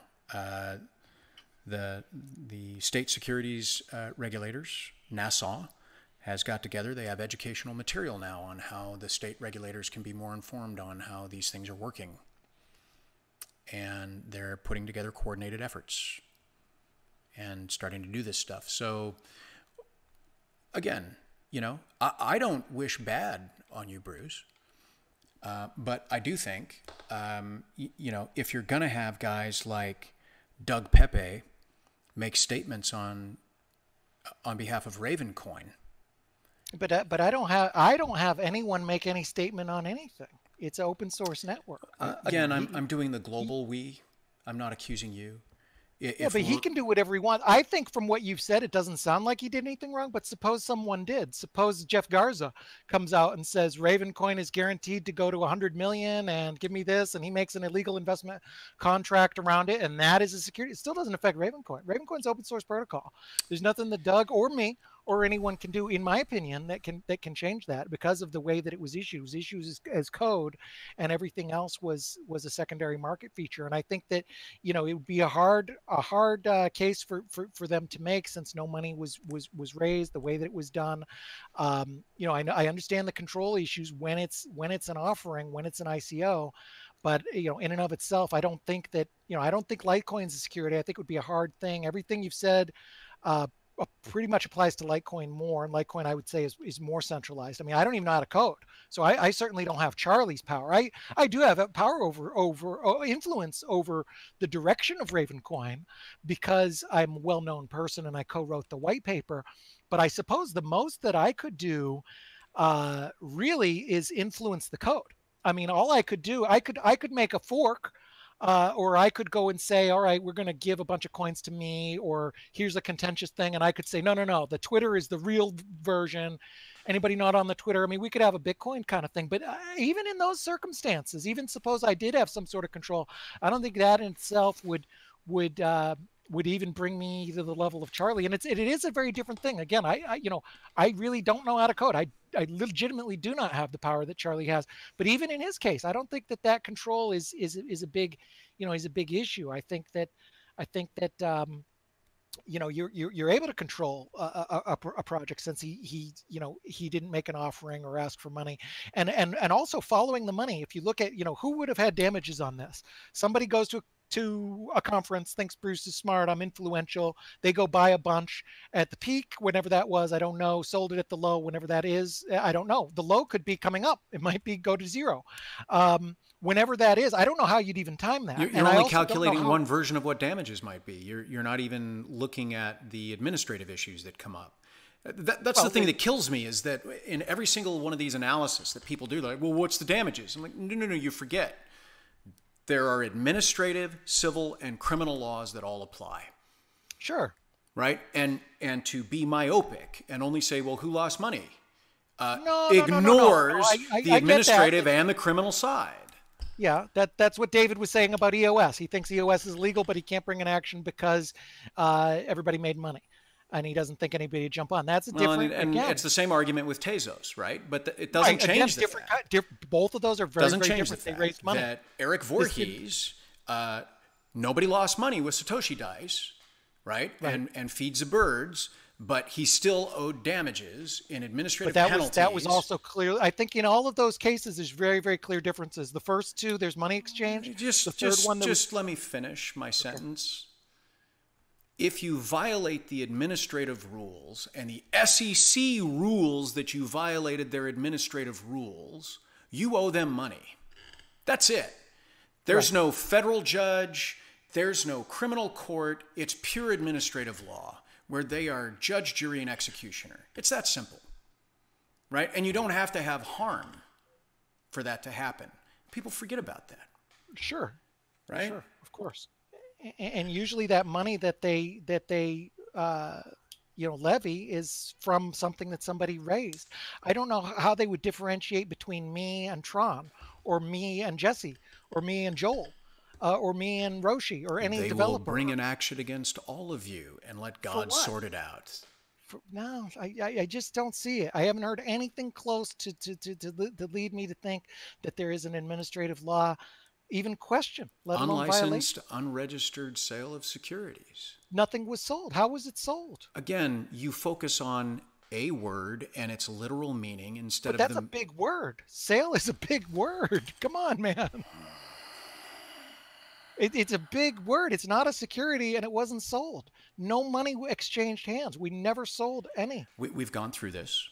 Right. You do not have to exchange money to sell a security. Right, but if you don't, wouldn't you agree that in most cases that are brought with SEC... Do you think the 4 months of you wandering around the United States at various conferences talking about Ravencoin caused people to start mining on day one? Yes or no?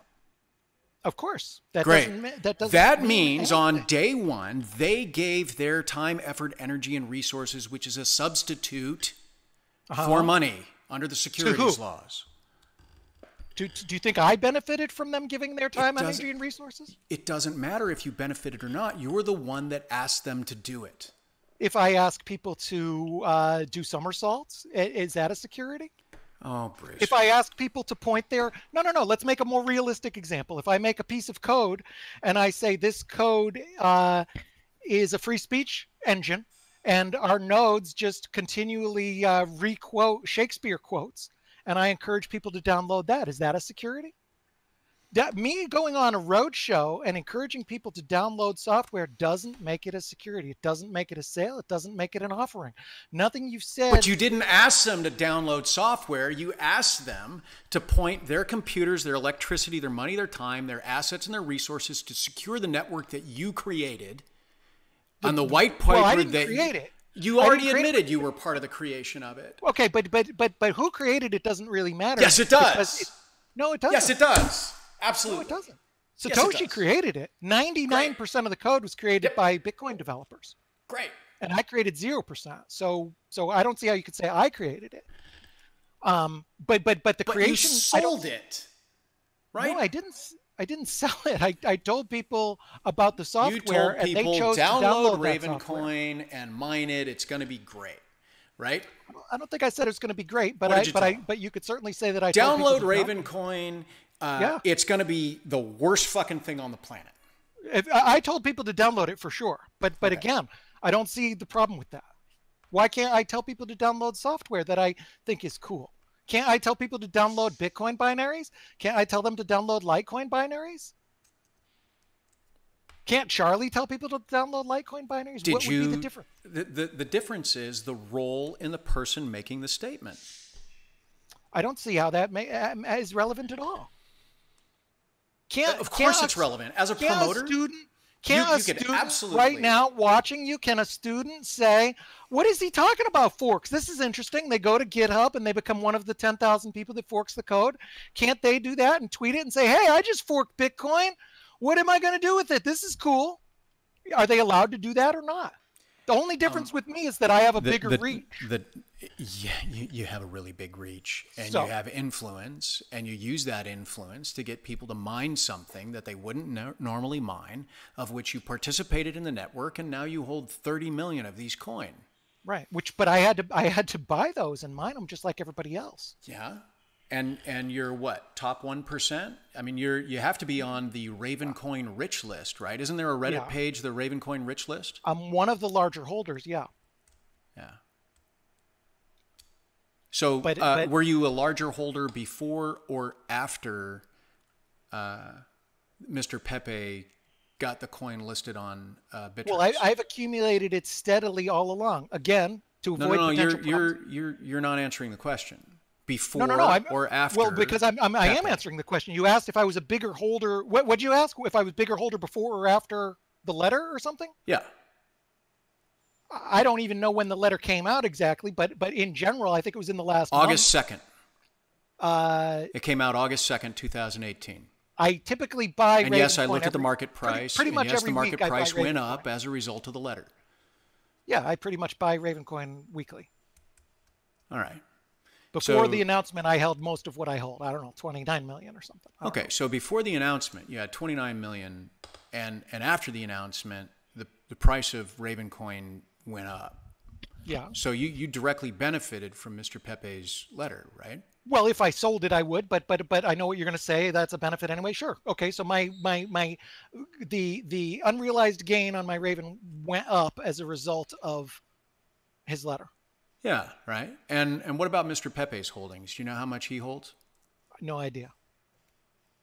Yeah. I don't know if he holds any or what he holds, but doesn't everybody have a right to, I mean, what if Michael Dell is one of the 95 people watching, or Bill Gates, and he says, holy crap, this sounds great. And Bill Gates starts tweeting and says, I just watched this video.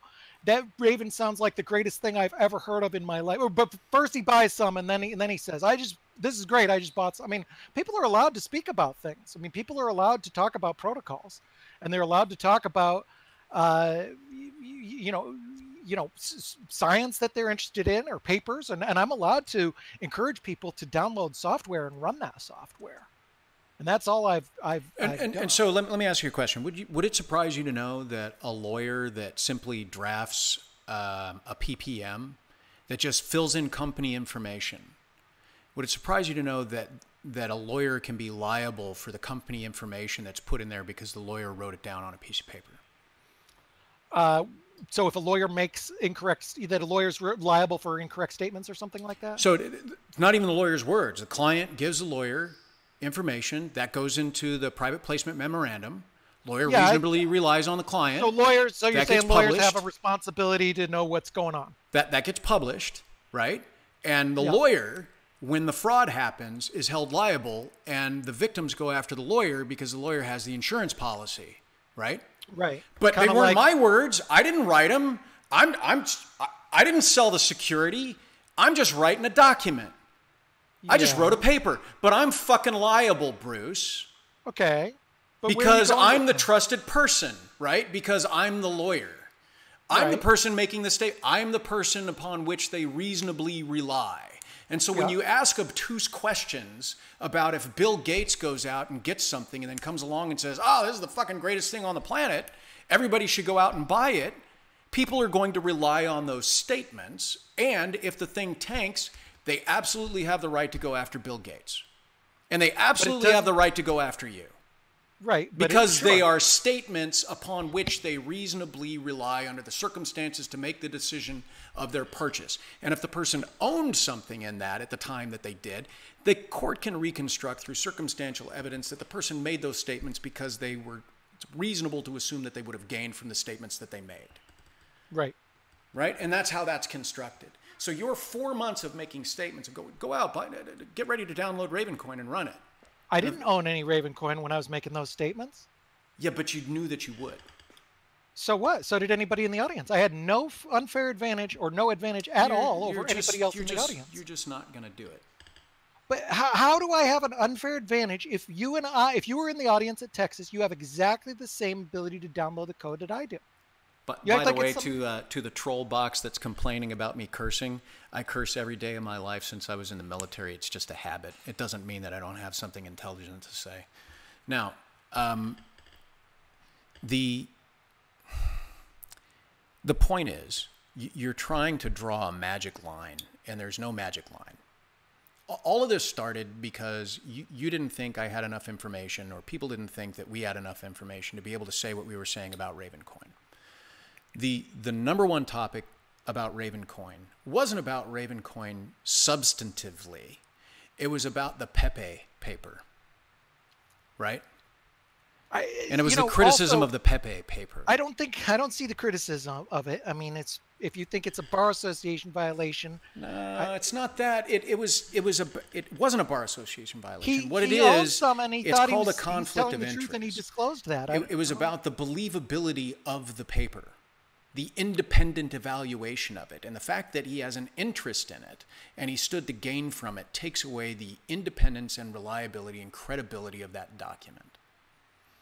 Lawyers write things that they have a stake in all the time. Lawyers on condo associations, political parties, political campaigns. Dude, you know Hillary this is people, different. Trump people. You know What's this that? is. You know this is different. No, I don't think so. No, he disclosed that he had an interest in it. What do you think he goes and says? Okay, for zero money, I'm going to pump this coin. So then my criticism changes, and my criticism also now includes Bittrex, because if they're going to accept that kind of trash as I don't think it's trash at all. If they're going to accept that kind of trash as what they're relying on when the SEC comes calling for selling unlicensed, unregistered securities, and they say, see, look, we have this letter from this guy Pepe, and the SEC is going to look at it and say, let me get this straight. You took a letter from a guy named Doug Pepe who admits that he holds the coin, and he failed to take into account any of the statements that were made by anybody prior to the release, after the release, or in conjunction with, or the activities of any of the key personnel that are involved with it. You're saying that you relied on that? So then the people at Bittrex are stupid. Either Doug Pepe's stupid or Bittrex is stupid, but somebody's stupid in this circumstance. Well, I think that Bittrex is. Hold on. Let me ask you this. So you asked for an actual opinion letter from Marvel because you're considering investing in Marvel, right? So you go out and you're like, all right, I'm gonna invest in Marvel, and you end up getting a document, and it says Marvel's the greatest on the planet. There's no way you can fail with Marvel. And at the end, in a footnote, the person that wrote it admits that they hold shares in Marvel. You look at that and go, come on. Well, you're assuming that's Bittrex, that was the only thing. No. Just focus. Stop deflecting. No, it's not deflecting. You're deflecting. You know I'm right. Bittrex didn't reach out to you and say, hey, give me an opinion letter from an attorney who is conflicted and holds Ravencoin. Right? Bittrex didn't reach out to me for an opinion letter at all. They did reach out to me and ask about how the coin works and how it came about and stuff like that, and I answered them. Mm-hmm. Why would they call you to do that? Because, as you know, I'm all over the place on that, and my name is everywhere on it, and there's no centralized purpose. Look at the logs on it. I mean, this is a particularly bad example because Bittrex wrote to a few people before, including me, and said, "Hey, we need an NDA signed," and we told them to pound sand. I said, "There's no NDA. Nobody's signing an NDA. There's no central." They said, "We want to talk to whoever's in charge." And I said, "There is nobody in charge." I think they talked to a couple devs. I mean, I'm sure Doug was one piece. They have their own counsel. I think when I talked to him, I'm sure counsel was reviewing that. I'm sure that wasn't the only thing that they looked at it. But how did Doug even find out about Bittrex, right? How does that happen? Oh, it was all over the Ravencoin discussion boards, the whole process from 6 months ago when Bittrex first came out. Bittrex came into a chat and said, "Hey, I'm so-and-so from Bittrex. We want to explore listing this coin. Can we talk to the heads of the coin? Who's in charge? Corporate, and get somebody to sign an NDA." So how long after the Genesis block was created did Bittrex do that? It was, I'm guessing it was 6 months ago or so. I'm not really sure. So within days? No. Probably a few months after it was created. It's probably been going for a few months. It was launched in January. I don't remember when the first Bittrex inquiry came out, but I would guess March, April, something like that. All right, so somebody in the troll box is saying that Doug found out because as a community they raised Ravencoin to pay for the required legal documents. Does that sound right? Yeah. Let me finish talking about it because I think you'll be more comfortable about the evolution of it. No, I heard he didn't accept the Ravencoin and he didn't want to take it. That's fine. Oh, that's nice of him. I didn't know that. Yeah. Let me. That doesn't change the conflict of interest, though. It's conflicts of interest. And somebody else named Frank Finelli said, or Nick Black says that Bittrex reached out in March.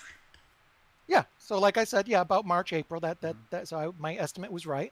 So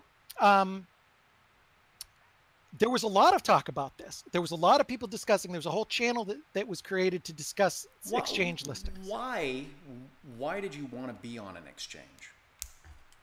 I didn't want to be on an exchange, but I'm sure people wanted to be on an exchange to improve liquidity and improve the value of their coins. And I know you're going to be like, aha! But again, and it's it just goes to the SEC Hinman letter, and I pulled it back up. But again, that are they letter using is it? Relevant if you're talking about the topic of the letter, which is securities offerings and ICOs, of which these 13 items are used as a guideline for people to look at and say, well, are we doing these activities? If we're doing some of these activities, we may be considered a security.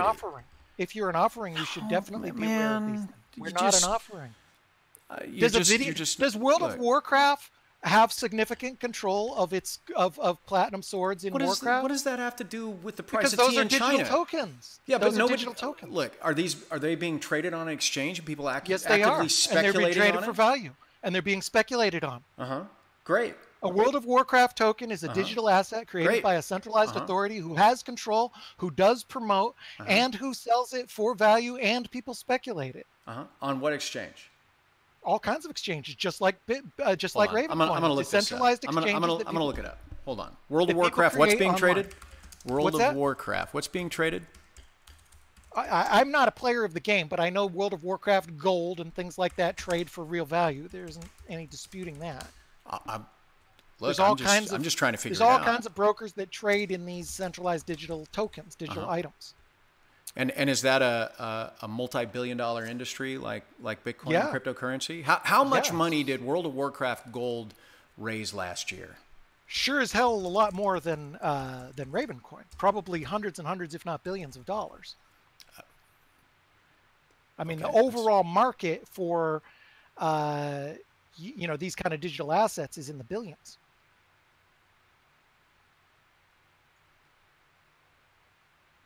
I'm not even finding. Well, anyway, just although there is that are sold online. There is a listing here from May 8th, 2018 that says World of Warcraft gold is worth 7 times more than Venezuela's currency. I don't think it's hard to have anything be worth more than Venezuela's currency. I mean, the way that you don't think it's worth more?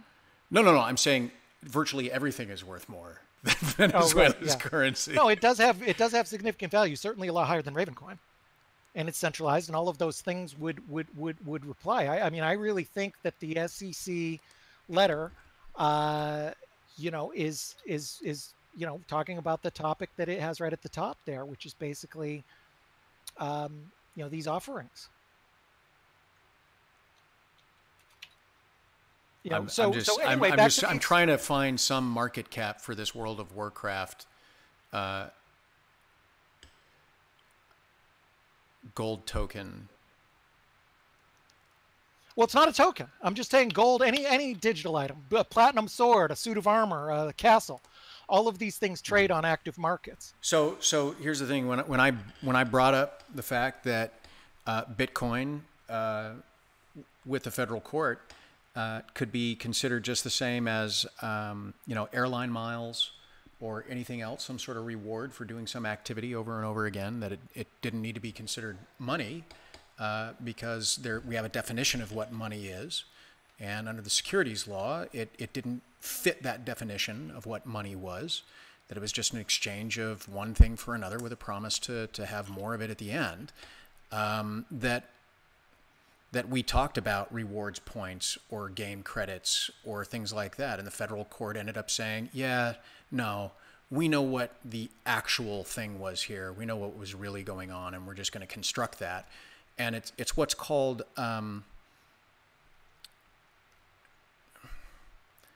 adjudicative rulemaking. Sorry, it took me a moment to remember the word.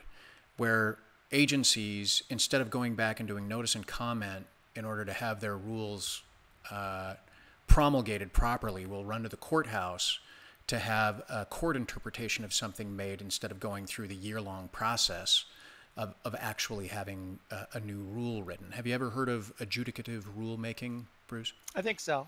Right? Instantly, in one case, in the Shavers case, the SEC was able to get Bitcoin to be defined as money for the purposes of the securities laws.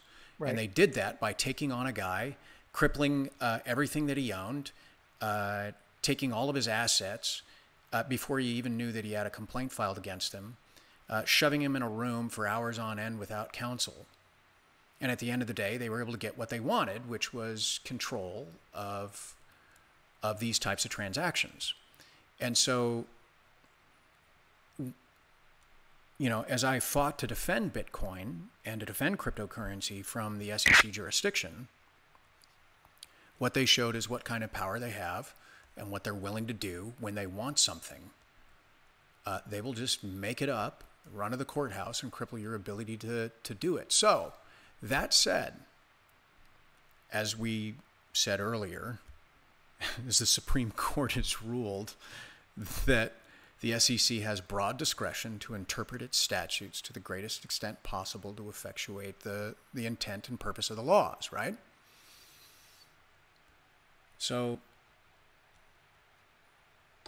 your insistence that the Hinman letter doesn't apply to a minted coin and only is an ICO, I think is a little bit naive when considering what the SEC has done in the past and what they can do if they choose to, right? Now, let me before you get upset, let me congratulate you on actually doing one of the cleaner launches that I've seen in the last 3 years. Probably the cleanest, maybe. I mean, do you know of any more fair, more clean? My Ho token's pretty fair. I issued 30 million to myself, and it's not going to be sold. So I'm trying to be funny here. Mine wasn't. This wasn't sold either. It wasn't sold either. We wrote. The point I'm trying to make is you did the best you could with the assets and the information that you had. A couple of the things that I would have liked to have preferred is, if it's truly going to be done to duplicate the success and the decentralized nature that the Hinman letter talked about, that people are focusing on and they're talking about today as the one thing that's kind of, that people think is the dispositive thing, if it's decentralized enough, you might want to consider the next time you do this, use a pseudonym. Don't own the Twitter handle. Allow it to be organic, right? And you're shaking your head no. Here's the thing. Right? I hear you that these guys can come down on you, and I know that they can do unfair things. But are you shaking your head no because you know that nobody will buy it? Because I'm not going to do that. I'm not going to put my name under a pseudonym. Why? I'm not that smart. It's hard for me to write a paper like that. I'm proud of that paper. And I will walk into any SEC office and say, I'm Bruce Fenton. I've been governed by you for 27 years. If I'm wrong, prosecute me right now, and we will go to a jury trial because I have the right. They don't need to go to a jury trial. They do. They have to follow the law. I have the right to write a paper. No, I can write. You know what they can do? They can bar you from ever selling securities again. No. Without you ever having a trial, they can bar you from ever buying or selling or offering securities or participating in securities ever again, and you don't get a trial for that. You know that. That's the administrative law component. They have the ability to do that. That's right. The markets they have to have reasons for it. I've seen many cases. You have to have a reason for it, and that reason would have to be something like some kind of offering, which just isn't. And it's certainly not illegal. Okay. Listen, Bruce. What I wanted to do is you wanted to get on for 2 hours and defend Ravencoin while Tone and the rest of us were talking about the Pepe document. And we've been going for 2 hours, 9 minutes. I just want to make sure. Do you feel like you've been heard? No, I think we've got the point. I think we can just agree to disagree. We've looked into this for a long time. I do not think this is anything close. I think honestly, if the SEC were to look at this, and I'm sure that they have, I think they would look at it very quickly and say, no money raised, no offering, nobody sold anything, no pre-mine, no shares of any sort. No, you can argue that there's control people or people who are more well known, but they have absolutely no special powers over anyone else. There isn't really any path that anybody could have made anything. Only way anybody could have made any money on it is if they risked it themselves or mined it. The only action that was done by people was to promote mining. I just don't think that it is even a question. I think that especially given the environment that we're in, where there's 1,590 groups where they did ask for money, they did raise money, they clearly offered securities, no question about it. There's an investment contract, and they're all scrambling trying to play this game of no, it was really utility and everything, because they're backed into a corner. They have 8 out of the 10 boxes have already been checked, whereas with us and anybody involved in this product, there's very few of these boxes checked. Yeah, sure, people speculate on it. But that's anybody can speculate on anything. There's hundreds and hundreds of forks, and I don't see how anybody could ever police that. How you could control that? What would you outlaw exactly if you were the SEC? Would you just say nobody can make a fork? Is Adam not allowed to do that hypothetical scenario that we did? Is somebody listening to you right now say, what is this fork? Bruce doesn't sound that smart. How'd he do it? Are they allowed to go on GitHub and make a fork and then tweet about it? I think that they are, and I think that would be a really, really, really hard battle for the SEC to fight. Because if they said that there was something illegal in what was done by us, then I think the Cody Worthlands of the world are going to go out there and maybe Adam back and say, okay, here's my fork, and they're tweet it. If you tweet that you created a fork, and it's trivial to create a fork, I can do it in 10 minutes right now. I could create a fork of Bitcoin or Ravencoin, and I can immediately tweet it. I've just created Bruce Coin. Mm-hmm. It's going to the moon. And I don't think that is something that it would be considered a security, and I think they would have a hell of a hard time enforcing that, because you'd basically have to say either people aren't allowed to do forks, which means they're not allowed to write code or write speech, or it means, and in my case, I didn't even write the code, so that's even one step more removed, like what people aren't allowed to listen to Bruce and write code. You would be extraordinarily difficult to enforce. To say either I'm not allowed, what mechanism did I do wrong? Am I not allowed to make a fork? Clearly, you're allowed to make a fork. I'm allowed to write code. I'm allowed to tell people about it, and Tron is allowed to write code. And clearly, I'm allowed to tweet about that. That's science. That's science to say, hey, people are talking about this stuff all the time. Mimblewimble and a million other projects. There's people talking about Litecoin and everything else. That is I think pretty well protected scientific speech.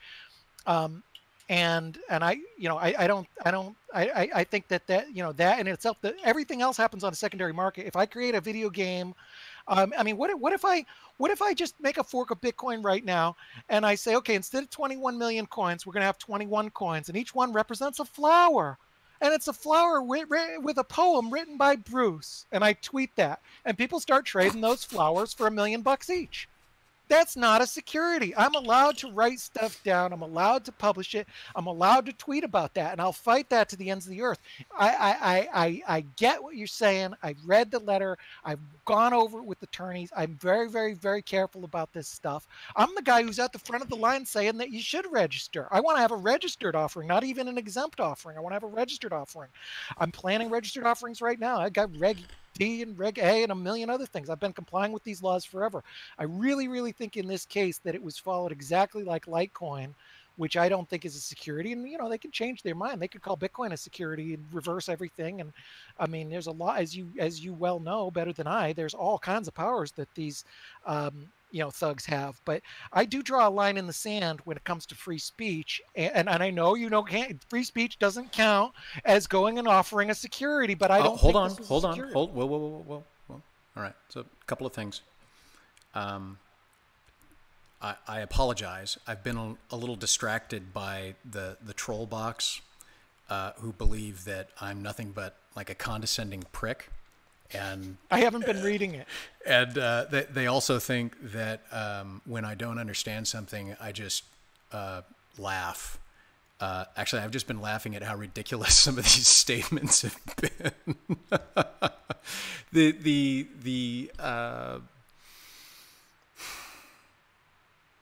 Let's talk about just two things, and then I think you and I probably have some other things that we need to do. I know I need to get going on some things, but I don't want to give the impression to anybody that's watching that it's actually okay to go out and fork some form of coin and then go promote it, and not think that they aren't going to be impacting some form of regulatory law. Whether they're crossing into the CFTC territory, SEC territory, FinCEN territory, there are multiple layers of regulation that are true. I'm only talking about securities. I think you'd have a much better case if you were saying that I'm market manipulating with the CFTC. That would be a much better case. Well, actually, when we were in the court, I asked Judge Massant. I told him that I thought the CFTC would be a better regulatory agency for Bitcoin, not the SEC, based on its nature. Again, this whole conversation started about the Doug Pepe letter, and I believe I said that it was toilet paper, and I still stand by that. I speak loosely. I curse. I'm a little gruff. I don't play well with others, but I like to think that I'm a genuine guy and like to give people a fair shot. I know your heart's in the right place. I wish you were a little more even-keeled. I wouldn't go and accuse you of breaking Bar Association rules without talking to you first. And listen, I didn't accuse him of breaking any Bar Association rules. What I said was that I didn't think his paper was a believable paper, nor would I rely on it as a competent attorney. People said, why? I said, well, ethically speaking, he's got a conflict of interest. Right? I didn't accuse him of violating ethics rules. That ethically speaking, he has a conflict of interest, right? Just because you have a conflict of interest doesn't mean that you've broken the law. It means you've got a conflict of interest. It means it's not reliable and it shouldn't be relied upon. And I think he disclosed it, which is really important. I think it's one of the first steps. But anyway, I think we've beat the dead horse. We have.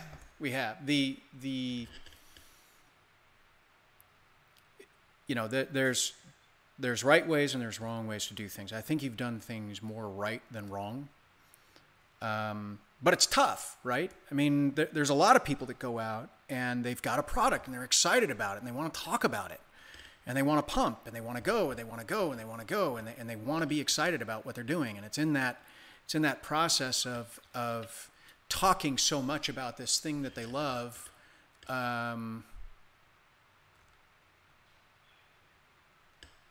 that they cross that line from turning into reasonable promotion into words that people rely on, right? Reasonable roadshow words versus speculative pumping or fraudulent statements.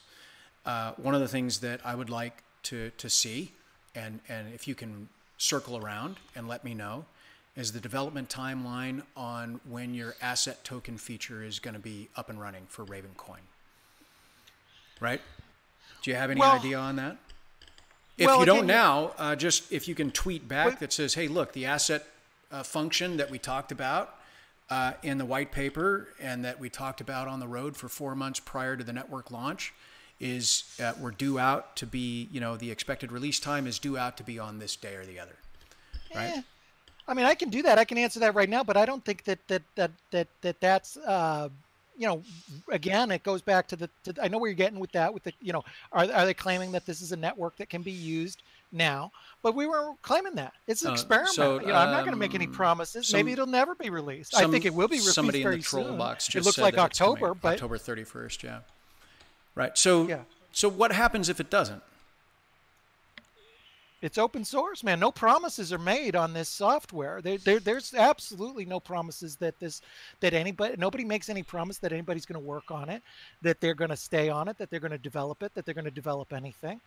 It's, Tron and I wrote a paper. We have a right to abandon the project the day after the paper. In the troll box, Tommy Chung asks whether or not you can really constitute mining as a substitute for a sale of security. And the answer is yes. You can. Depending, I mean, it's basically the giving of sweat equity has long been shown in state and federal court to be substitute for consideration for a contract. That's because it was going to a party. Yeah. In this, it's not going to a party. In the Garza case, it was going to a party. Oh, no, it's not. No, I'm not talking about the GAW miners case. Okay. The question was whether or not the function of mining can be used as a substitute for a sale. And so in contract formation, and a security is nothing more than an investment contract. An investment contract is a normal contract, just with fiduciary duties on top of it. Would you agree to that? Yeah. Okay. So when somebody says, all right, I'm going to do something, I'm going to engage in some form of activity, right? You can contract to buy products, you can contract to give services, you can contract to provide services, receive services. There's all kinds of contracts in the world. And when somebody says, I am going to mine, they're contracting to give a service with some form of expectation and return from the mining standpoint, right? So under multiple cases in state and federal court, that function of giving a service, for example, working without pay for the promise of getting some form of end result equity share or some form of security or some form of compensation at a later date, was determined to be adequate consideration, the substitute of money, to form that investment contract. So I'm just answering the specific question in the troll box when somebody says, how can mining be the substitute for a sale? That's the answer to that. In the case of Ravencoin specifically, though, the mining isn't being given to any other party. People are choosing to run software on their own computer. That software is very resource intensive. That's because the software is resource intensive. That's not going to anyone. They're not giving hash power to me. I don't. Well, sure they are. Of course you do. No, they're not. I'm losing money because they're hash power. No. If I didn't have hash power, these little rigs would work. I don't benefit from people putting hash power on. Of course you do. Makes the network. You just said you have 30 million Ravencoin. Right. And without that hash power, the stability of the network and the reliability of the network and the value of those coins. Right, but you're talking about a few different things. By somebody mining, they are not giving hash power to any specific person on the network. They are just simply running software, and that software is very resource intensive. That burned up power, it doesn't go to some office that can resell it or use it or repurpose it in any way. It's gone. it's gone. And they chose to run that software on their own computer and burn that energy or resources, and they can plug in 100 computers if they want, but no one gets that. So I think that I agree with you that, yeah, of course, mining could be a consideration just like work, but in this case, it matters where it goes. If someone does work, like if they go out and walk down the street, that benefit doesn't go to someone else. There's no one receives any of that hash. It just disintegrates. And Tommy's upset because I'm looking at the troll box while you're speaking. That's fine. And I just want to say that I'm having to defend myself in the troll box at the same time. I don't even know where the troll box is. It's the chat box on the YouTube channel. Oh, okay. I'm just on the regular, whatever. Yeah. Anyway, mining is. I mean, it is, again, it's a little different in our case, because the mining is just simply people. All mining is running software. And no, it's not. No, that's not true. Don't minimize mining to that. No, it is. It's running software in exchange for these widgets that are thrown off by the software. Well, okay. So to belittle mining and the function that mining has is probably not your intent, but I'm kind of taking it as that. So I just want to drill into that for a second. The function of mining, as you know, provides security to the network, provides the function for verification of transactions, and basically is the entire network engine of how the coin works. Without mining, you don't have a coin. Correct? Right. Sure. So it's not just some piece of software which throws off widgets. Well, it's extremely important, but it is just a piece of software. It's a piece of software. You download it. You go to GitHub. You download it. You hit execute. And that's all it is. And what does that piece of software do? It goes out and downloads the code from the GitHub and runs that code. And what that code does is it recognizes this network, verifies transactions, and pays out rewards to miners for verifying those transactions based on how much work they do on the network. Yeah, so it takes over either the GPU on your machine or the CPU on your machine if you're running it on a regular box. But if you're running it on an ASIC deal, you've got a specialized piece of hardware that's designed to run that specific protocol, right? So you've got resources, electricity, processor power, all of those things that are dedicated towards running this code, of which the expectation is, or the hope is, that you will receive a block reward or a transaction fee for your efforts, right? So people don't mine altruistically. No, right? Usually not. Although interestingly, in Ravencoin's case, that has been the case. If you look at the profitability versus mining other coins or versus mining this, there is a lot of people who apparently are not doing it for the money. But in general, of course, no. What you're saying is just because somebody's mining right now and it's not profitable today doesn't mean that they aren't doing it with the hope or the expectation or the speculation that it's going to be worth more tomorrow. It all depends on the motivation. But in general, I'll certainly agree that mining is definitely driven by, a quest for profit and rewards. Of course, they want to get those Ravencoins, and that's definitely acknowledged. Yeah. So one of the comments in the troll box is somebody says it's just software. It's not Jesus in a box, right? Which I would agree to that. It's not Jesus in a box, but the mining software itself is basically the entire business model.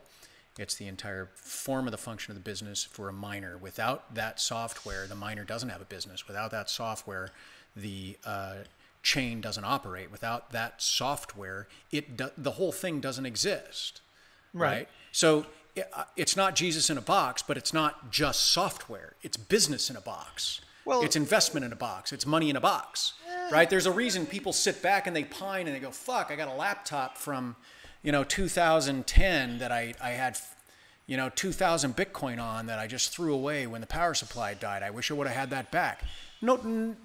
Nobody wishes they had a dead computer back, right? The only reason they wish they had it back is they ran that piece of software on it and generated 2,000 Bitcoin.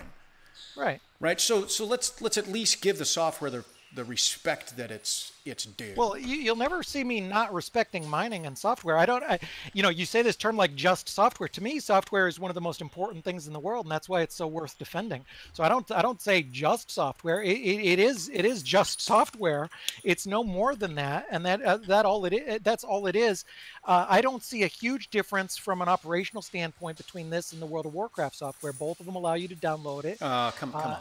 You can make a lot more money on World of Warcraft software than you can on this. If you download, given the same computer resources, and you mine World of Warcraft gold and you mine Ravencoin, you're going to make more money on World of Warcraft. The only way to make money on Ravencoin is if you have a bunch of specialized units like GPUs, and if you're willing to put up that much time and effort into World of Warcraft or Beanie Babies or something else, you could also make it. But when I say it's just software, it doesn't have any special property other than that people choose to run it, and then they get Ravencoin or Bitcoin or Litecoin from that software. Right. And then what do they do with that? It's up to them. They liquidate it on an exchange, right? They might, yeah, sure. Or they hodl it, right? Right. So, thank you for coming on. It seems sure. I think this is the second time we've had a conversation like this.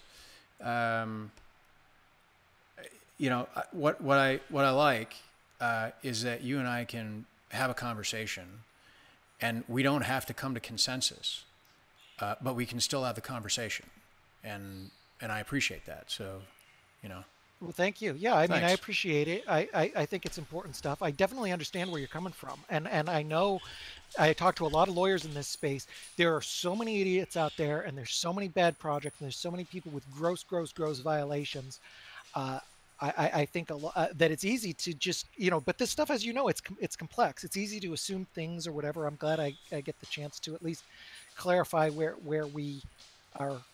Where I'm coming from. And I mean, the biggest thing, just in closing, I'd say is that, I don't think that somebody writing a paper makes them have some special, power or ability. I mean, you could get and if you get into the thing where you say, like, how would you enforce something like this?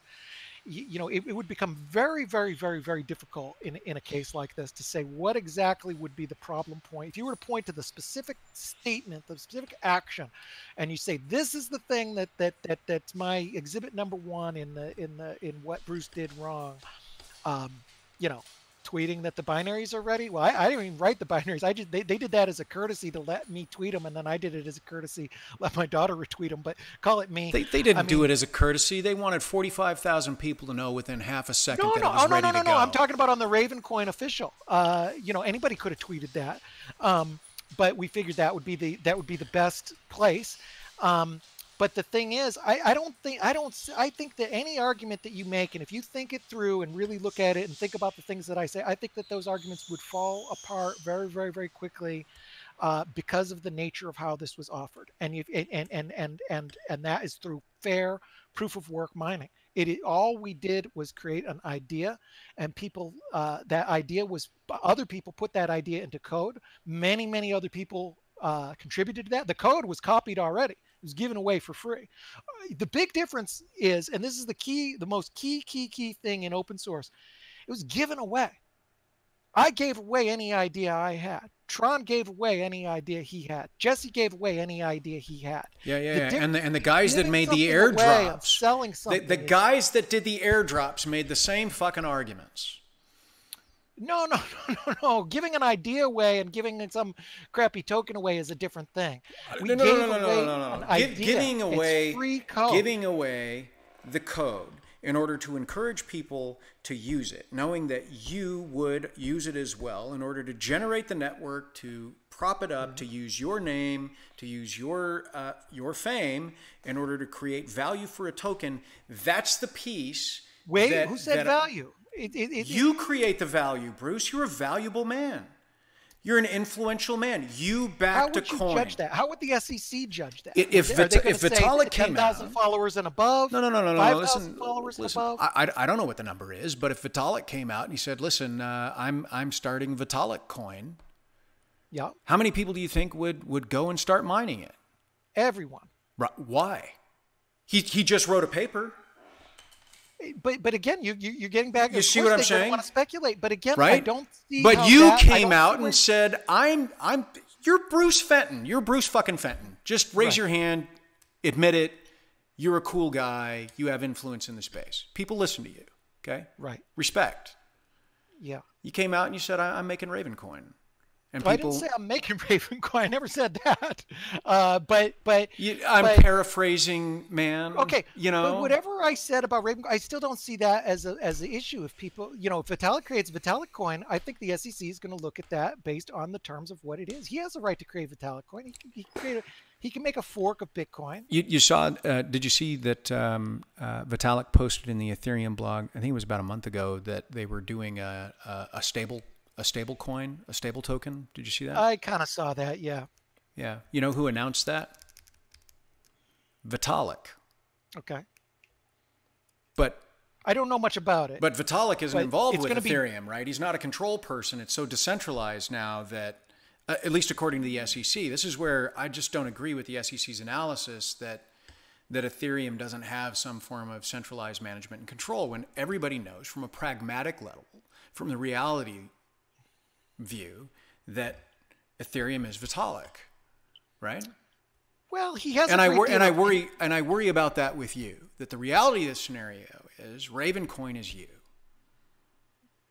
and you can say that it's not, but we're it different. is. We don't need to prove we're decentralized like Ethereum does.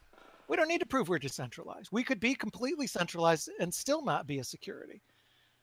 You can be centralized. You have the right. I believe that you have the right to make Jason Coin and promote that on Twitter. I just believe that. I believe that that's a free speech issue. I have come up with arguments on how the creation of cryptocurrency and the spending of cryptocurrency is a First Amendment issue. And I've been trying to find a way to really articulate that. I started writing a book on political speech and free speech and the use of cryptocurrency. And I realized that I'm just not the right guy to do that.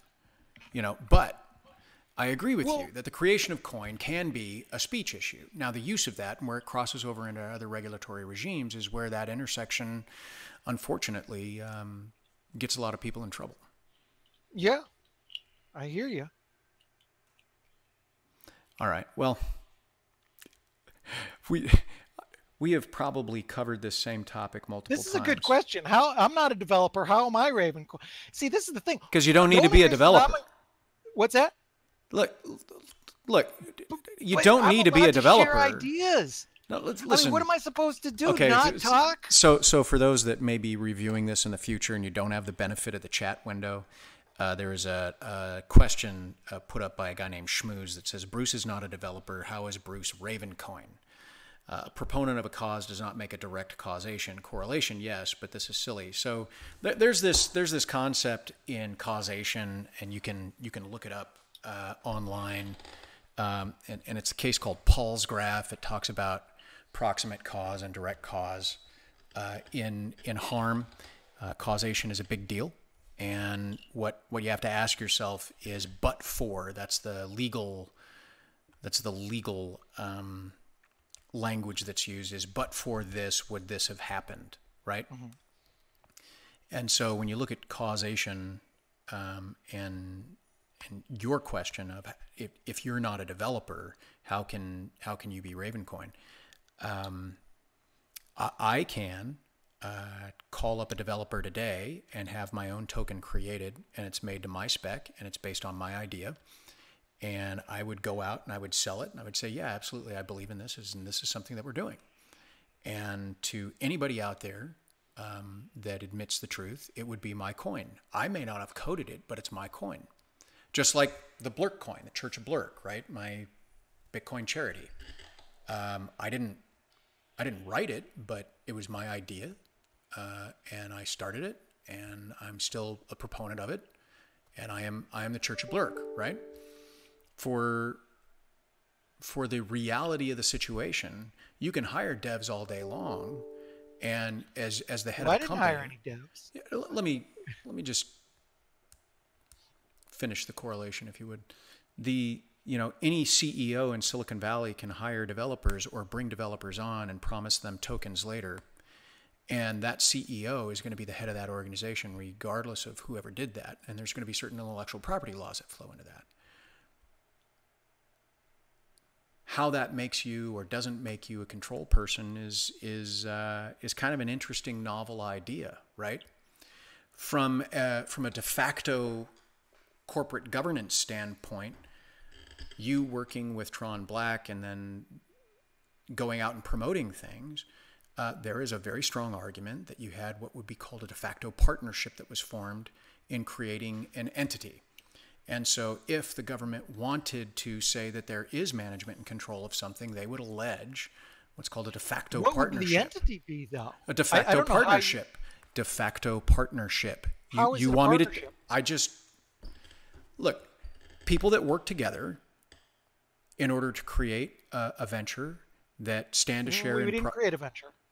Man, you know, I'm trying to explain, but you keep interrupting me, and I find it just tough for me to keep doing it. You keep saying things that just that don't. I'm using legal terms, and you're refusing to listen to those. Yeah, they do. The word partnership is a legal term, and I don't see how we would be considered a partnership. It's called a de facto partnership because when left with no other construct, when nobody applies for an LLC or a corporation or an actual partnership, the court will form what's called a de facto partnership when they want to hold multiple people liable for the actions of an entity. De facto partnership.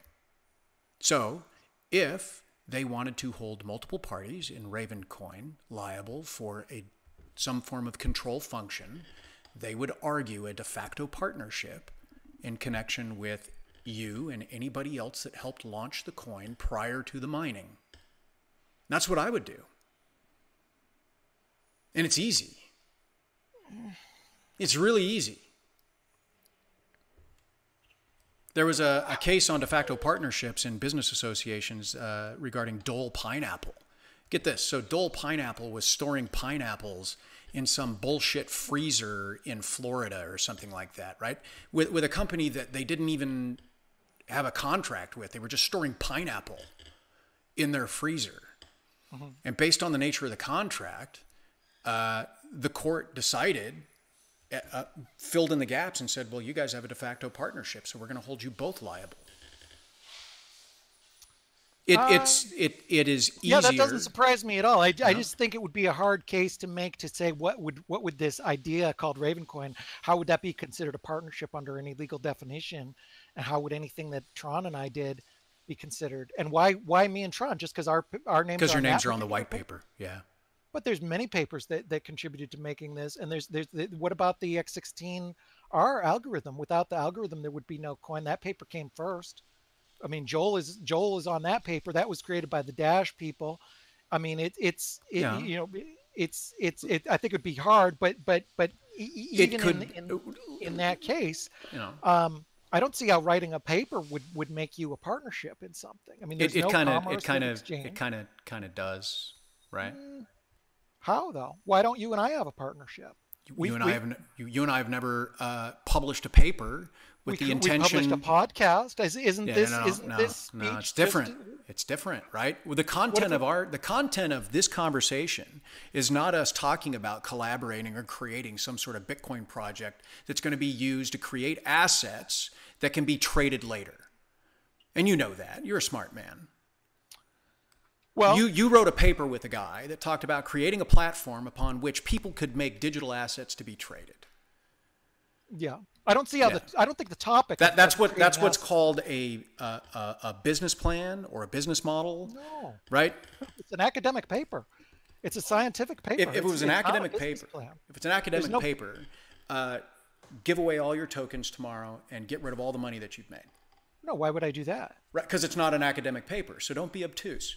No, it is an academic. It's a computer science paper. It is a computer science white paper, exactly like that turned into a business. There is no business. How do you define business? There's no business there's certainly no Ravencoin business that I have. Wow. Well, how would you define it? I mean, you know, legal terms. How would you define business? I mean, what would make me have a Ravencoin business with Tron any more than Roshi, who's working on the Android wallet? or Joel? Joel had a more important role than I did. Why isn't, is it Joel too? What about Vladimir? Vladimir has way more commits than Tron. Is he part of it? Corey Fields has more commits than Tron. Jesse is a super key part of this. There's a lot of people who promoted it. There's people who owned it more. There's people who mined it more. But this idea again, I think the whole premise is wrong because this argument that do you have control or not? I don't really think I do. I've worked pretty hard to not have control. I don't think that's good practice for open source. I don't have any special power or ability to throw weight around or influence things. In some unilateral way. I certainly have influence, but suppose for the benefit of the doubt, you just say, okay, let's assume that I definitely have control. So what? I don't see that problem with that. I think that, and I don't see where you would draw the line specifically. Is it 10,000 followers? Is it prominence? Is it the type of fork? Is it the promises? Because I don't see anything.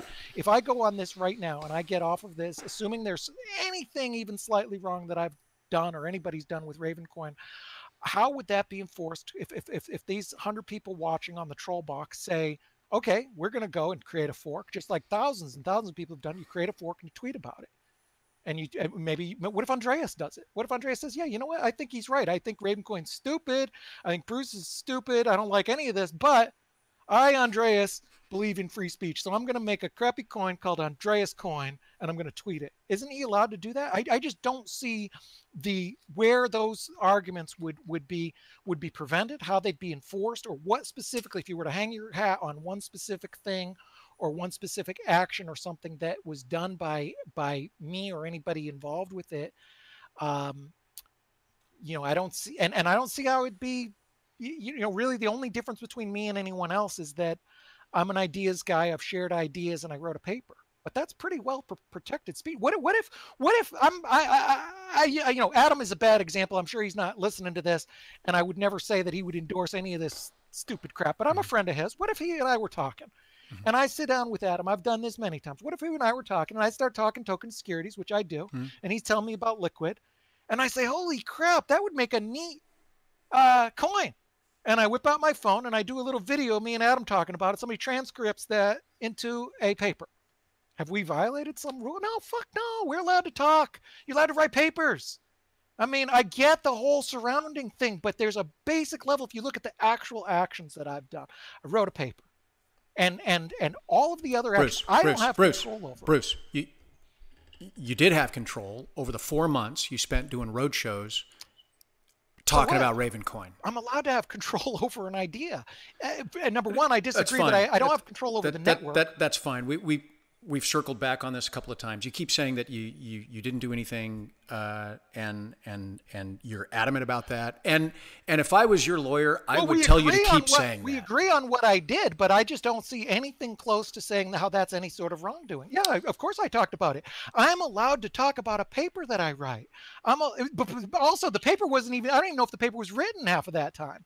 I think it was written later. I don't even think the paper was written during that period. I was talking conceptually. There was a Medium article that was written. And so, yeah, the paper was written in like April. I forgot about that. Yeah, the paper wasn't even out. I'm allowed to talk about stuff, and I didn't make any economic profits, and I didn't accept anything. And if anybody was conned by it, I'm the biggest victim. I conned myself. Because I didn't ask for money from Joe to give it to me. I poured money into this expensive software and I burned the energy. And if I wasted my money on burning really stupid energy on stupid software, that's my risk. Nobody else has any special any special abilities on that. It's this control issue, and I don't see how, again, if you think that control alone, suppose for the benefit of doubt, let's assume that I had control, and it's not, I don't like using me as an example. Tron is a better example because Tron actually codes. Let's suppose I say, you know what, this whole conversation is giving me a headache. I'm walking from Ravencoin. F this. I don't want anything to do with it. I'm out. And Tron makes a coin called Tron Raven, and he's 100% indisputably the leader. Again, I just don't see the issue with that. You're allowed to have control over code, over writing, over letters, over articles, over emails, over speech. And that's all it is, over ideas. And if people in the world, in the free markets, go and take those ideas and run that code, and that code spins off platinum swords or widgets or bitcoins or litecoins, and they choose to put value on that possession that they have, that's on them. And I don't think there's any way that that could be enforced, because it would apply to game developers or any, and all these silly examples that I had with poetry and stuff like that. They're not that silly, because if anybody ever did challenge this, I think that you would have a very solid case. And maybe, you'd have a different opinion, but I think you'd have a pretty solid case for free speech. If somebody says this is a securities offering, then I'm going to immediately make another fork called Fenton Fork of Ravencoin, and I'm going to say, this is Fenton Fork. It's going to the moon. I have a price target of $10,000, and I'm talking about it all over. And you know why you wouldn't do that? You know why you wouldn't do that? Why? Because you've got 30 million Ravencoin sitting there, and for you to do that, you would fork off and dilute your own interests in Ravencoin. No, it doesn't work that way. No. I own a bunch of Bitcoin too. You could argue that I'm hurting Bitcoin by supporting Raven. I support whatever is out there. But from a theoretical... Hold on.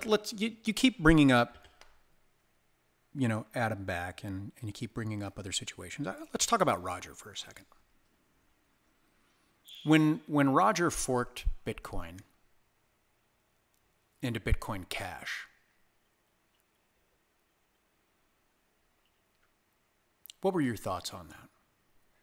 My thoughts are that, forks are a healthy thing. Everybody want to do their own thing, they can go make a fork. Mm-hmm. Run whatever software you want. Mm-hmm. From a security standpoint, I don't think that's a security either. I mean, it's a different fork than Raven. Raven is a code fork. That's a chain fork. But either way, I mean, there's certainly a lot of scammy things that go around surrounding some of these, especially lesser known forks. And I would imagine that there are securities violations in some of those where they did recaptures and things like that. But I mean, in general, for Bitcoin Cash, and I don't know if you'd so much say Roger forked it. Roger supported the fork. But yeah, that's my thoughts.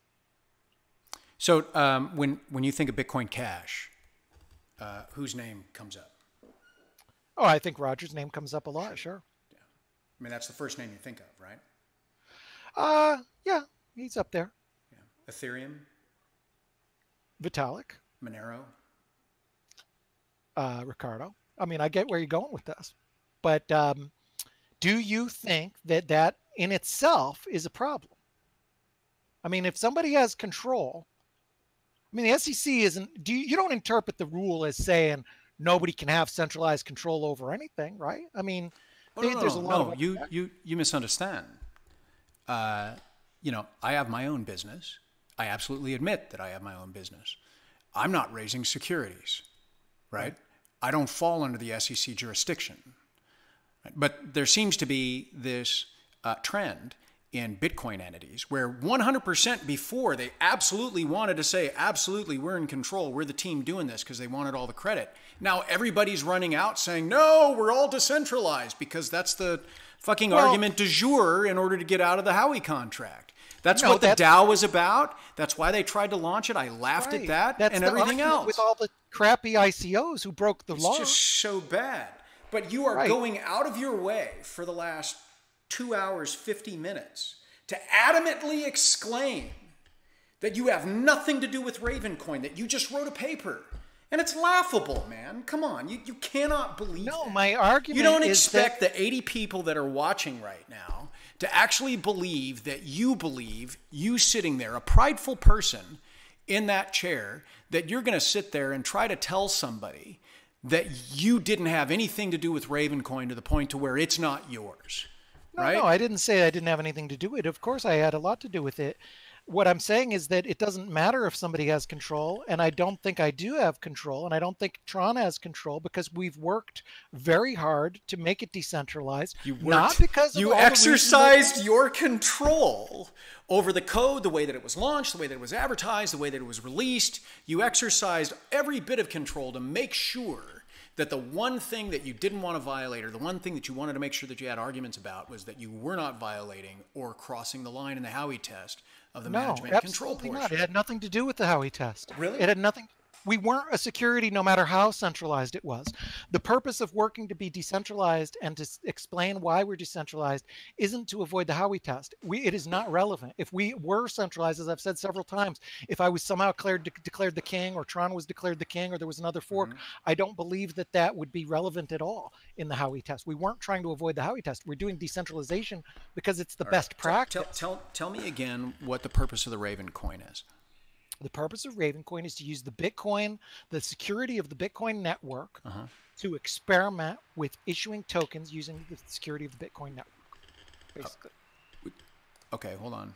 I wanna pull this up.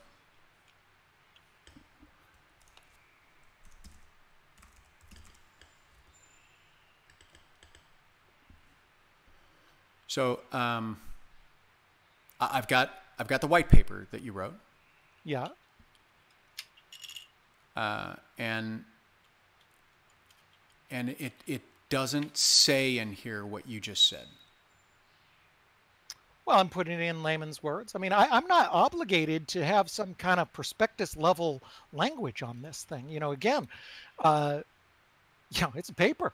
I mean, I am in perfect rights to abandon the paper, change the meaning. This isn't a contract between anyone. I didn't ask for anything in return for it, other than for people to experiment with the software and run it on their computer. I'm not obligated to have any definition of this or explain it or anything else. Neither are the people who created the network and built the network, participated in the network, which was a heck of a lot more than just, than just me. I think,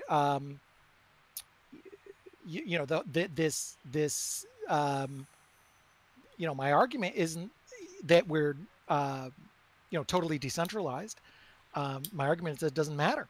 I don't think it does matter. I like to be decentralized. I don't want to be considered the face of the coin or the head of the coin. And there's a billion examples of me working to do that over time, where many times people have tried to hold me up more than other people, and I don't like that because it's not good practice. And I think the better way to do it is the way that it's been unfolding now, where it's kind of, ideas and code and contributors are separated, and the goal is to make it even more decentralized. All things start out as fully centralized. On day one, it's very centralized. All ideas start with one person or two people who have an idea. I don't see a problem with centralization. If I add a different idea tomorrow, or Tron add an idea tomorrow, or somehow Tron seized complete control of this, if the whole community just got together, including me, and we all said, you know what, Tron's so awesome, and we were wrong about this decentralization crap, let's make it central coin, and Tron's the CEO. Again. So why did you write a white paper after your network launched? It was the network was launched first to try and get some hash rate going, because we knew that if we were to launch assets, you would want an operating network. The way that this code works is if you're launching an asset, for one thing, you need to test that code. It takes months to build it. No. Listen, you said you wrote a paper. You're able to write a paper. You're able to be academic about it, etc. Whatever. Very flippant in your statement that you can write a paper whenever you want. Without any ramification, which I think is horseshit. But that you've stuck to that for the last 3 hours. But not only did you write a white paper, but you wrote it after your network launched, and in the middle of scrutiny, and in the middle of people buying your shit. Yeah. And you knowing that people are speculating on your coin. Yeah. You're still claiming that this white paper is just some academic piece that has no bearing on it. That has no bearing on the price. It has no bearing on whether somebody buys Ravencoin or not. That's not my problem. No. It's not whether it's your problem. It's whether or not the person who's purchasing the asset perceives it to be. And you know that. You know that from the securities test, that it's never the matter of the promoter's perspective. It's always taken from the purchaser's perspective and the statements that the promoter makes. Right, when the promoter is selling it. Yeah, you're selling the network. No. Come, mine on this network. selling and offering and selling a network are different things. Well, let's define the word sell. If I created why write this paper? You didn't in the fictional world of Westeros. Right. Ravens are used as messengers who carry statements of truth. Ravencoin is a use case focused blockchain designed to carry statements of truth about who owns what assets. But that's not what it does.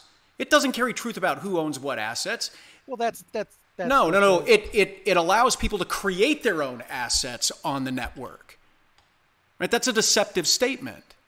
Deceptive statement. Is Ravencoin going to tell people what I own? What's that? Is Ravencoin going to tell people what I own? Yeah, the ledger. How is Ravencoin going to tell people what I own? Because it will replace ledgers that tell you what you own now. The way you own, you know that you own equities is because there is a ledger somewhere that tells you. So Ravencoin is going to go out and it is going to suck all that information out and store it in its blockchain. Well, no, obviously people would have to put those assets on the Ravencoin chain. Oh, right. So I have to participate in it for it to be able to tell the truth about who owns what assets. Right. Right. So why would I do that? Because it's better than having a centralized. But didn't you say earlier that the purpose of Ravencoin was for people to be able to create tradable assets, not to document what assets they own?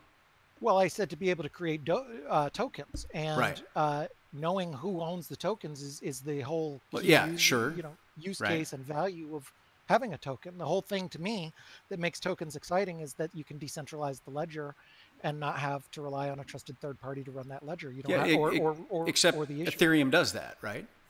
Counterparty does that. Ethereum does it, and I think Ethereum does that. Sure. Counterparty does it. Yep. Right. So whole bunch. How is Ravencoin different? And why write this after your network's launched? Well, for one thing, you write a white paper.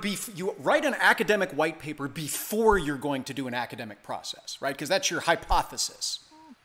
You don't write an academic white paper after your network's launched and after it's already being traded. Because April 3rd, 2018, you were already being traded. Well, lots of people write papers on Bitcoin. No. This, and you well know, is the Genesis paper, if you will, the official white paper of Ravencoin. Yeah. I don't see the problem with it. Yeah, it's a paper. And the official white paper for Bitcoin was written before the Genesis block of Bitcoin. Right. Well, you asked every white paper that's written about some sort of cryptocurrency project is written before the launch. So why is yours written after? The reason for that. Right. So why is yours after?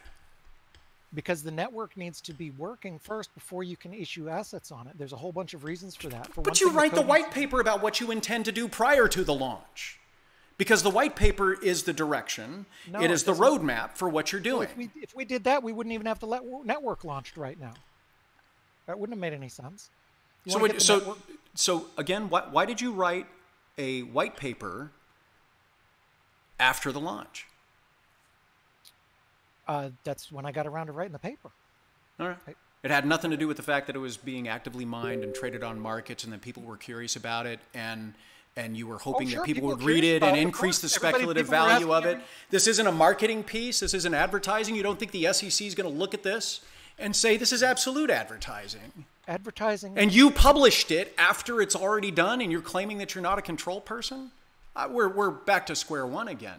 Anyone had the right to write a paper on this network. Anyone had a right to write a paper on this network. The network came out in January. I wrote a paper with Tron in April. You know why nobody else? Why did nobody else write it? Probably very little interest, and it's kind of hard. Except you had 4,500 people mining. You said yourself you had 4,500 people mining. Day one. There was very little interest in January 3rd, right? Can you let me finish? There was likely very little interest in somebody trying to take a brand new network and create what would most likely be a contentious fork of that network and try and create some new vision. If they were going to do that, they would have created their own coin. But people who were on the network generally wanted to say, what is it? Yeah, of course, people were asking, what's it going to be and all that. Papers are written all the time. Papers are written on Bitcoin. You can make arguments that this... But not the first paper. Yeah, the first paper. Well, right? Okay, so the first paper on this was a Medium article. Mm-hmm. I mean, which was more vague, and then the paper went into more detail. After it was already trading on exchanges. Okay. Yeah, but and there's going to be more papers too. I mean, I think the idea that I don't really get the line of thinking that what am I didn't even have the ideas for the paper and didn't have the chance. It's okay, Bruce. Listen, Bruce. I've sat through the depositions. Okay. I know what the SEC asks. I know what they care about. Right. I mean, you're clicking on all cylinders here, man. But, oh my gosh, I just don't. No. Good luck. Good luck. Right? You don't want to believe me. You want to refuse to listen to everything that I'm saying. You are not explaining a single thing that gives me the slightest. Because you don't want to fucking believe. What is wrong with somebody writing a paper? What is if you don't understand what an advertisement is after doing securities for 27 years. I most certainly understand. And you don't know how your white paper is an advertisement. It is not an advertisement. It absolutely is. That was sold. Oh my God. The's nothing that was sold, God. Jason. It's not an advertisement. Oh my God. And I don't understand. No. Stick to that. Just stick to that. But you keep changing the goalposts. No. I'm not changing the goalposts. You're refusing at every point that I'm explaining every element of what the SEC is going to look at. About the date? I mean, before, after, who cares? How is that the least bit relevant? I'm sure when the SEC asks you that question, you're going to be well coached by your attorneys with an answer. And I suggest that you have something better than we didn't sell anything. Well, see, here you go again, implying that I've done something wrong. I would appreciate No. you to again, it's not a value judgment thing. Well, it's a legal analysis thing. The SEC is going to question me about this, and I somehow need to be prepared. They should. You should be prepared. You should be. Okay, what would you do if you were an SEC examiner? What would be your concern over this? And what would be the question that you would ask? And please try and relate that to an actual securities violation. Don't just say something like you're promoting it, because yes, of course I'm promoting it. But and don't say I think you have control, because I've already acknowledged that I don't, even if whether I agree or not doesn't matter. I don't think control is an issue here. I think that the language that you're talking about is talking about offerings, it's talking about ICOs, it's talking about the Hinman letter, and things that do not apply to this. And I just haven't heard any case. I know, because you are wanting, whether well coached or just being adamant, to refuse that the law, as defined by the Supreme Court, as given to the SEC under these circumstances, to bring the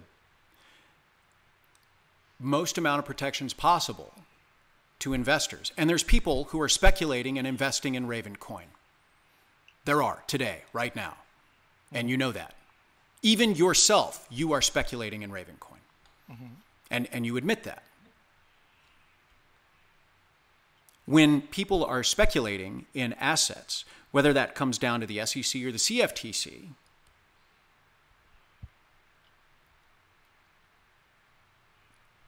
there are regulations that need to be followed. Right. There are actions that need to be taken to protect those people that are spending their hard-earned money. Sally Kmart, right? Susie Target, Joe the plumber. Me? Well, no, you don't get protections. You're not considered one of the people that needs protecting, right? Why? The SEC is not designed to protect you. You're an accredited investor. The SEC is designed to protect the people who are being told on radio broadcasts that they need to take out a second mortgage because cryptocurrency trading is all the rage. Right? And now, like it or not, Ravencoin is one of those assets that those people are being told that they need to get into by some jackass somewhere. I didn't tell anybody to get I'm not saying that you did, but you did. No. When you went out to cryptocurrency conventions for 4 months and told people about what you were doing, published articles, did YouTube videos, all of those things are statements upon which someone would reasonably rely. And you know that's the standard. So, you can sit there and say that you don't have anything to do with it, man, but... I didn't say that. But, No, you said, I didn't sell anything. I'm not doing anything. Nobody needs to listen to me. I don't give a fuck. I can write a paper all I want, and there's no consequences. That's horseshit, and you know it. You went out and you used your name, you used your Twitter account, you used everything to try to get people to buy this stuff or to buy into it in order to support a network for them to eventually mine enough tokens for you to have your little network that people can create assets on. And whether or not you take advantage of those assets then, or whether or not you take advantage of people selling those assets later and pumping up your price, or people buying those networks or creating those assets on your network, all of those things benefit you. They all benefit you. Not any differently than anyone else. They benefit you. You were the promoter. You were the person that was out there. You were the person that was doing it. You're the person that wrote the article. You're the person that wrote the Medium article. You're the person that was giving the roadshow speeches. It all comes down to you. Okay? And so you asked me to explain what the SEC would say in a way that you might be able to understand it. I think I just laid that out.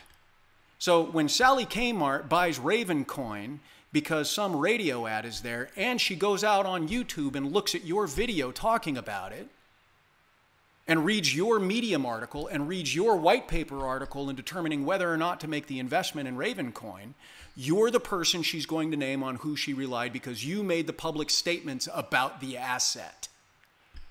Well, pretty much every statement that I've made has said I haven't made statements telling people to buy it. I haven't made statements. I've said many, many times that people could lose everything that they invest in cryptocurrency. So even if she did rely on me, but again, we keep going around in circles. You keep referencing things that I think are only true if it's a security. I mean, saying something is going to go up speculatively. No. You already know people are speculating in Ravencoin. Yeah. You already know that. Right. Right. So it's either a commodity or it's a security. Right. Right. Well, I mean, it's something. It could be a collectible.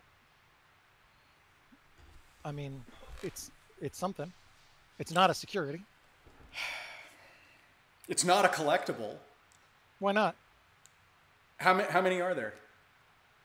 There's a billion. Okay.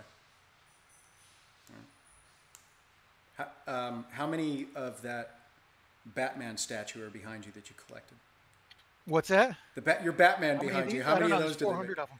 Right, and the fact that you know that there's 400 of them proves the point. There's collectibles and there's not collectibles. With 1.6, nobody's going to believe you that 1 billion Ravencoins are being acquired for a collection purpose. Right? I don't care if they believe me or not. It's not under my obligation to prove anything. I don't have to prove anything. But you're the promoter. Would have to prove. You're the promoter.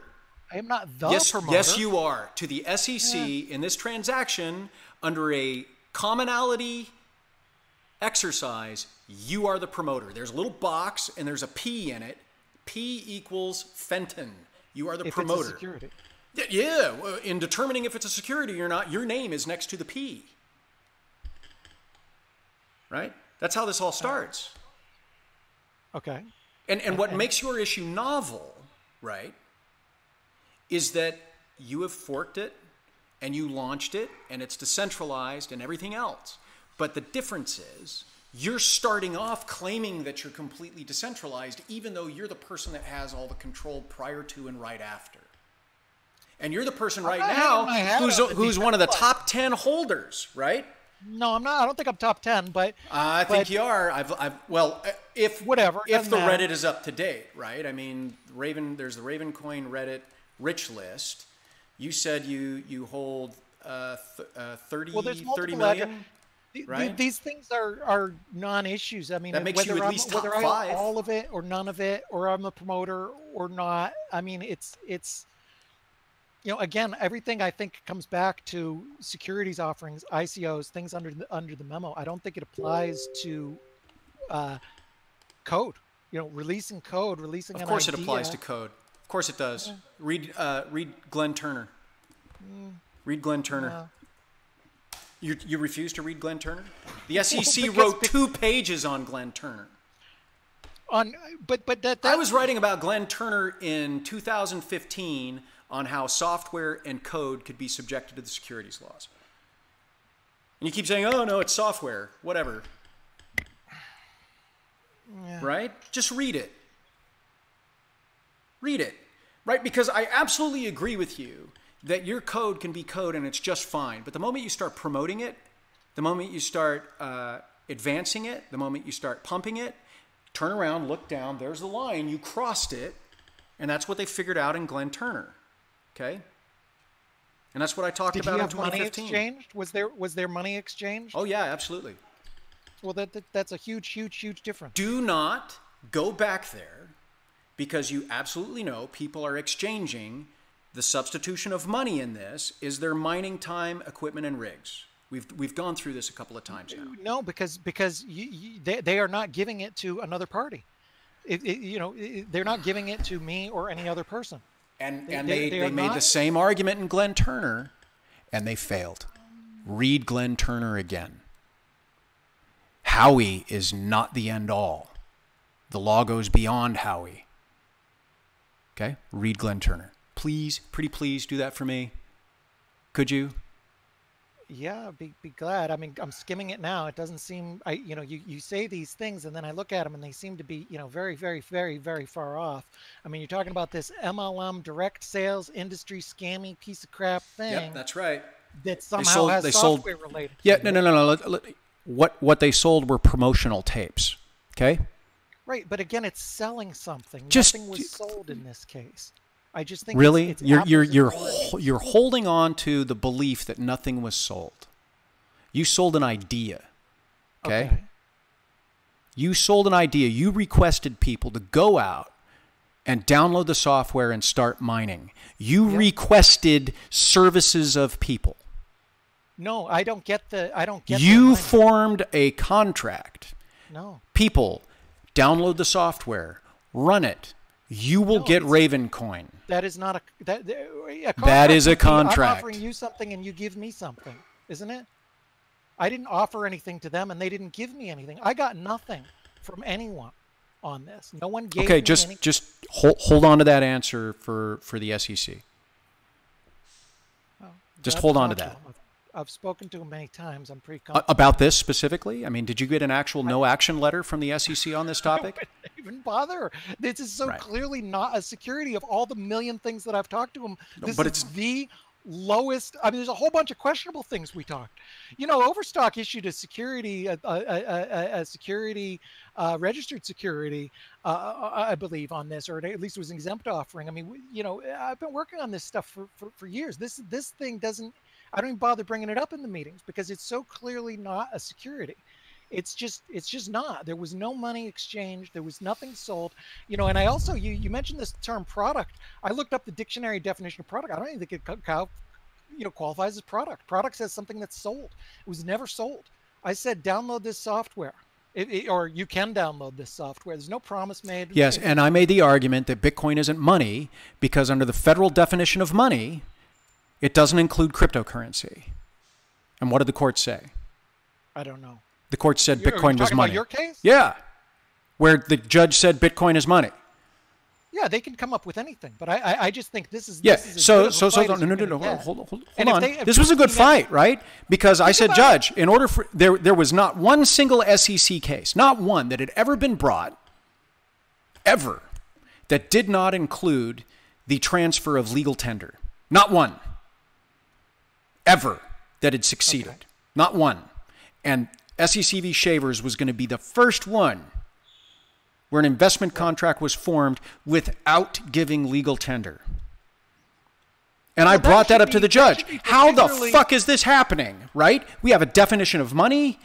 All we're doing is we're trading rewards points. It's World of Warcraft money. This is anything. This is just software. This has nothing to do with it. We made every argument on the book that said if it's going to be money, there is a federal definition of what money is. The SEC is a federal agency. It needs to be controlled as a federal agency by definitions that are on the books, and we have a definition of what money is, but they don't want that. They want this court to change the definition of what money is instead of going back and making rules so that people can talk about it.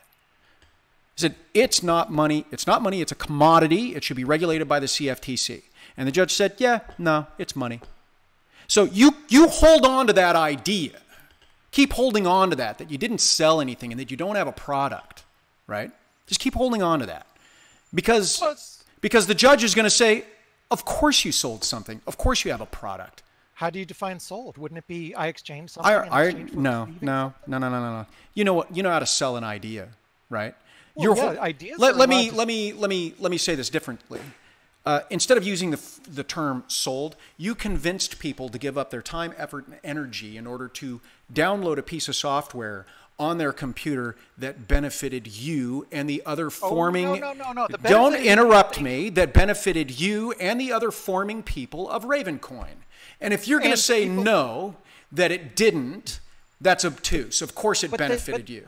But the people you said yourself, if you did not have a working, sustained, supported network, that your idea wouldn't work. The people who turn on those miners benefit in exactly the same proportion of every other miner. They are not giving anything to me that's special than any other miner. If they're mining, they are receiving exactly. And you were the one out there telling everybody to do it, and that makes you the target. Okay, but it doesn't mean. Tell me somebody else in the Ravencoin Reddit channel that went out to Bitcoin conventions that had 45,000 Twitter followers that stood there and said, download Ravencoin. Yeah. Tell me someone else that did that. Again, you keep going back to this issue about, trying to make it like it's some sort of gotcha that I went out. No, it's not a gotcha. It's not a gotcha. It's reality. It's reality. The only way people engage this software or participated in this software is that you asked them to. And to sit there and claim that you don't get a benefit from that. And it may different benefit from anyone else. So you agree you get a benefit? Well, of course. Great. If it works, yeah. It's a big experiment now. Yeah. It's a big experiment. Yeah. So that's another major difference. And you hold 30 million Ravencoin. Which I had to acquire. What I own on Ravencoin is something that I had to acquire on the, in a fair system, just like anyone else. Mm-hmm. So it's not particularly. You keep saying there was a fair system, but you absolutely knew when, where, and how it was going to be launched. That didn't give me any advantage at all. Allegedly. No, it's provable. It's provable. Is it? Yeah, it's absolutely provable. And I've tried. How can you prove that? How can I prove it? Because the way that it was launched, for one thing, knowing about it ahead of time doesn't give you a particularly great advantage. If you knew about it the day before launch or the day after launch, the best you could have possibly done is turned on a bunch of mining rigs and gotten 100% of the network right away, which only would have been a very, very, very, very, very, very tiny piece, something like 1/10 of 1% of the network for each of those initial days. And that just wasn't realistic because there was 1,200 people on the network within 4 days. And what was Ravencoin trading for the second day that it was out there in the OTC markets? I don't know. Of course you do. No, I don't 5 really cents? remember. I mean, 6 cents? 5 cents? No. It was probably around a penny or two. Okay. It's hard to say. I don't really remember. A penny or two. And I mean, within the first few days, there might have been a spike or something like that. But within, call it a few weeks. I mean, it was I didn't pay much attention to the price. What kind of a spike? What's that? What kind of a spike? Spike? Yeah. I think there was a price spike pretty early on within a few days. Mm-hmm. And what did that spike go to? I don't know. A couple cents or something like that. I don't really 5 remember. Cents? No, I don't think it's ever been over 3 cents. You sure? I don't know. April 3rd, it was 4.5 cents. Okay. So that would be must have been the peak. I didn't even know it got that high. I thought it was around 3-ish. But let's see, May 11th, it was 5.2 cents. Really? Market peak, I guess. Mm-hmm. But yeah, I mean, it was there isn't any advantage that I could have had. That's the great thing with fair launches is that a lot of these arguments you keep assuming that it's a fair launch, right?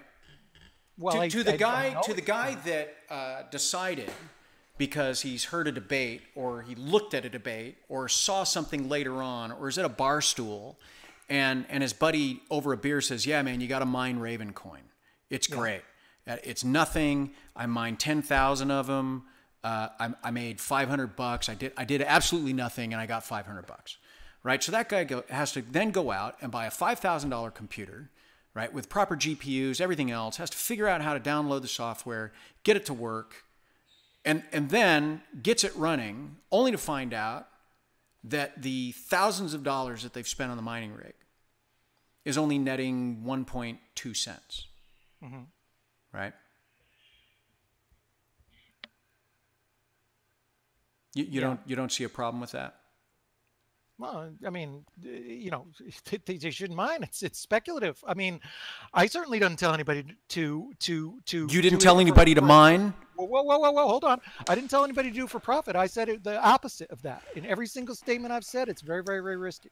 I lost money on my rigs. So when these rigs, you would agree. Look at this. You would agree that you are high-end CPUs. Yeah, but you're mining, and the reason that you have 30 million Ravencoin, right? Yeah. Which is the equivalent of what? What is that in U.S. dollars? If it's trading at 2.5 grand or something. Yeah, you got $600. You got $500,000 in Ravencoin. Yeah. Nobody would hold on to $500,000 of penny stocks unless they didn't believe that at some point in time it was going to go up. And the very fact that you sit there and you tell people, yeah, absolutely, I'm holding on to it because, don't do what I do, but I'm holding on to it. Right. You don't think that they take that as an assurance statement, statements of assurance that things are going to be fine.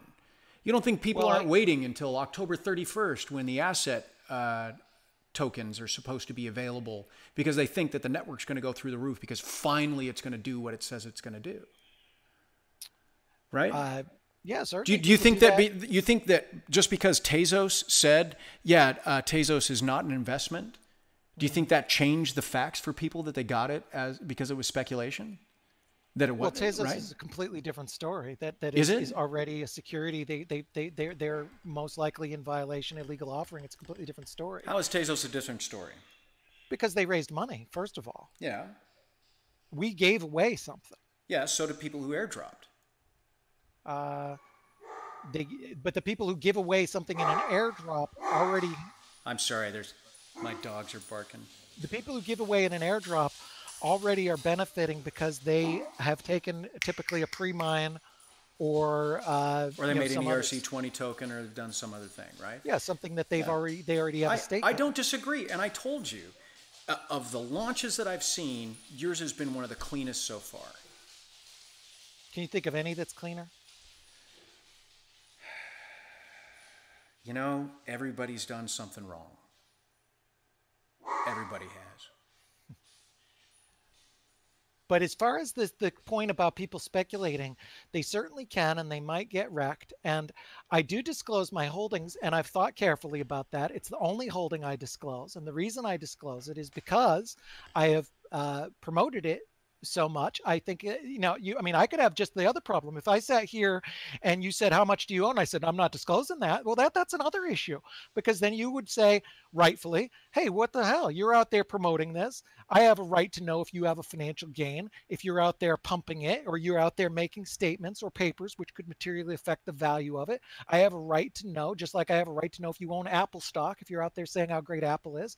I have a right to inform my opinion by whether you own that. And I'm not going to disclose the amount, but I'm going to disclose all the coins I have. I saw somebody online had a pretty good disclosure page. I think that's a good practice.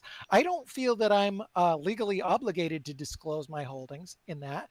I think that because I don't think it's a security. I think that things are quite a bit different, but we really did just give something away, and that something is software and an idea expressed in software, and it generates these things. So give your Ravencoin away then. What's that? I said this before. I'll only say it one more time and then we'll close up. If it's just software and you're just giving stuff away, give away your Ravencoin. No. It's $600,000, but it's not worth anything.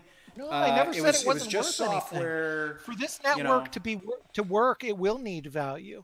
And it will need value. So I absolutely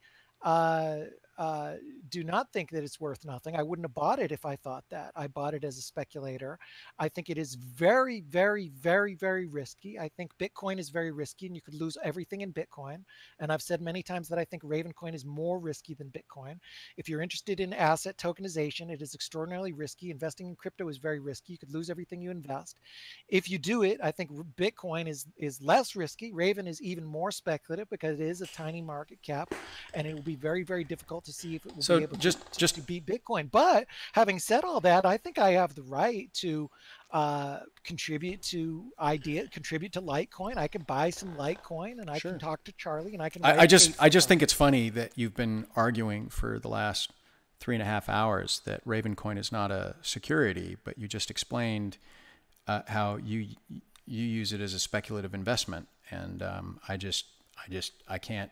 I invest in resolve those. And art and all kinds of things that are speculative investment. Real estate, I own all kinds of crazy crap that's speculative, and including digital assets. I own a castle on Ultima Online. I bought it for $40. It's worth $500 now. It's awesome. It's got all kinds of rare items. I made a fishing theme because I don't want to say my character name. Oh crap! I just doxed myself. Character. They'll never find it. But anyway, I made it a fishing theme castle in Ultima. It's worth $500. That's a speculative asset. I don't think there's a problem with having a speculative asset, admitting that you own a speculative asset. I think speculative assets are allowed. There are certainly certain things that are a problem with those speculative assets. If I was selling my asset, or I sold any Ravencoin, that's a different matter. If I'm going to you and saying, hey, buy this from me, you give me some money or some ETH or some US dollars or euros, and I'll give you this shitcoin, that's a completely different story. With this, and I think that if you really think about this, meditate on this for a few days. If you really think about that, I'll read your Glenn, whatever. You think about, meditate on this. If there was a problem with this, how the hell would they enforce it? Suppose they came and said, you know what? Jason's right. This is fucked up. This is the bad guy out of the 1600. This is the one we're going to go after. The no money raising, no pre-mine, fair launch fork where nobody lost anything, whatever. Suppose they did. The next day, the Amir Takis and the Cody Wilsons and maybe the Andreases and the Adam Backs of the world are going to say, no, that's bullshit. You have a right to fork. You have a right to talk about the fork, period.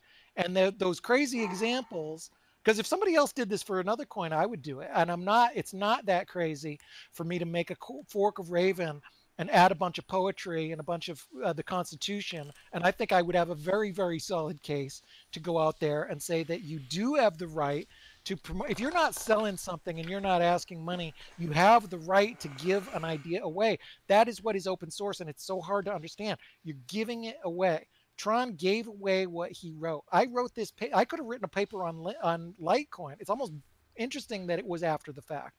So the network was already launched. Anybody could have written a paper in March. Andreas could have written a paper. Tron could have had Joel co-author it instead of me, like he co-authored the other thing, the X16R algorithm. Or they could have just copied somebody else's paper. Or they could have taken Andrew Palesta's brilliant work he's doing with Mimblewimble and say, we're going to do a coin a little earlier. And Andrew may not even approve of that. Does that mean he's an offerer? Or what if he does like it? He says, holy crap, that's kind of cool, guys. You made some cool code, and he tweets on that. I think all of these things would be very, very, very, very hard for somebody to enforce. When you go and have a situation where if the SEC is going into federal court and they're saying, Your Honor, there was no money exchanged. There was nobody, the so-called promoter never received one nickel from any other person.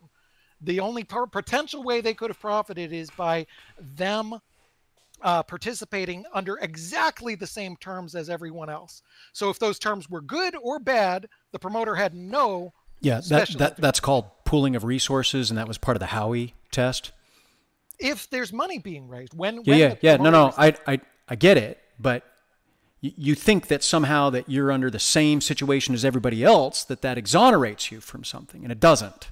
Okay, it doesn't. I think so. Great. Think it. But think about it again. I want to get your answer. Maybe on Friday. How would they enforce this? If somebody says, under the exact same circumstances, how do they enforce it? If somebody does every single thing that you seem to have an issue that I do, if somebody listens to this call, and they make Ravencoin Black, and and they promote the hell out of it, and everybody says, you know what, that's a cooler name. So and that goes to $10. Did you ever see the movie A Million Ways to Die in the West? No. Did you ever watch it? All right. So just so you know, everybody dies at the fair. And one of the Charlize Theron and God, what's his name? I'm blanking on it. It's terrible. Somebody in the troll box will pull it up. But can we get it? Can we get it? Can we get it? Can we get it? Charlize Theron and what's his? It's not Seth Rogen. It's the guy that did the Ted movies, you know, with the talking bear. Anyway, so they go to the fair, and, you know, it's around the turn of the century, and there's this guy at the fair, and he's selling this tonic that's supposed to cure everything, right? And inside the tonic is flannel. And the guy's like, wait a minute, why is there flannel in here? There's pieces of shirt in this tonic. And the guy's response was, science. Right? Yeah. So, you know, there's a reason we call people that run scams snake oil salesmen, right? Right. And the reason that we have these protections is that, yeah, you ask, what's to stop anybody from forking a coin and writing a paper? And the only thing I can think of from a regulatory rubric is, what was to stop anybody from putting a little bit of cocaine in a little bit of tonic water and selling it as a miracle cure-all? Because it sure did make people feel better, but it didn't do what it said it was supposed to do, and people handed over their money to do it. And it's a very dangerous thing, Bruce, to be telling people anybody can fork anything they want and just put it out there for people to speculate on, right? Because who knows what it's going to be. Everybody has the right to do it. And when you prey on the greater fool, or you make arguments for the greater fool to be preyed on, that's when the regulator comes down the hardest, right? That's when examples get made of. And so, look, just focus on Ravencoin, focus on what you're doing. You know, I don't know if I'd make arguments for the constitutional right for everybody else to be able to fork your coin or fork other coins and be able to go out there and do whatever the hell they want, because people will take you up on that. And they may not have the altruistic ideas that you do, right? They may not have the same goals that you do. And you know, I'd hate to see people get hurt because they're just doing what Bruce says, right?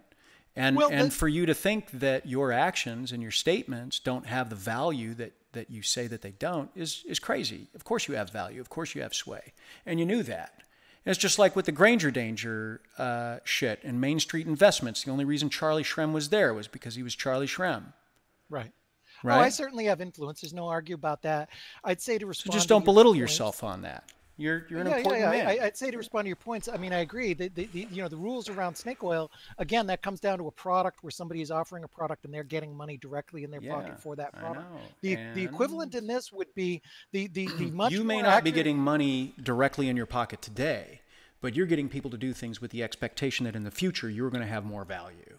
And that's the same thing. I think you've got to separate me buying the coin and taking an economic risk, because the two are unrelated. The only way, Bruce, I can make money on the coin is by taking economic risk. That's not true. The only way you can make money on the coin is if people mined it to begin with, and it had some sort of market value, and for people to actually spend the time securing the network, and you were the one out there telling people to go do the very thing that's giving you that value in that network. But no, I wouldn't have made money from that, Jason. If nobody mined, I agree with you. You wouldn't have made. You got to hear me. You got to let me finish the sentence. The only way I make money is by taking economic risk.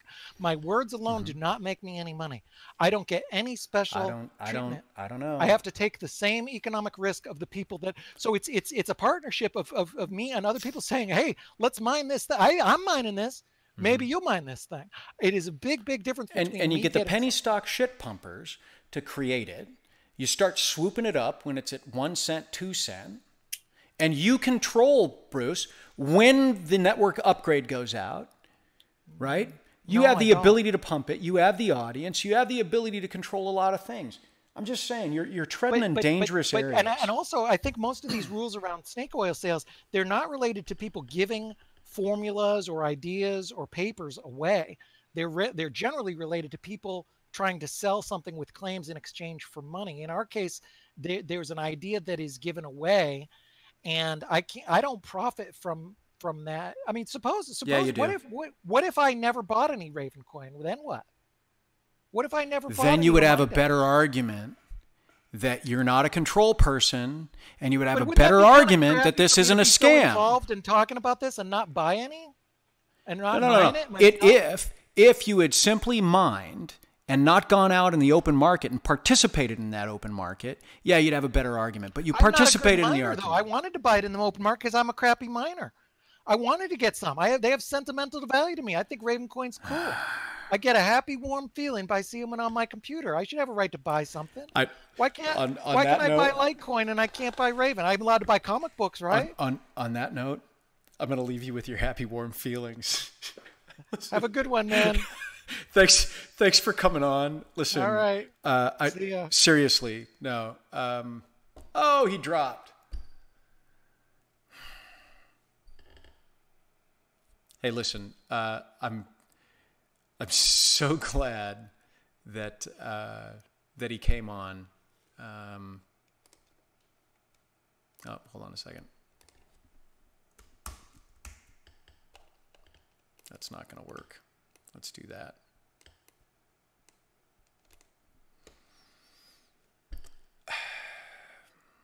I'm so glad that he took the opportunity to come on and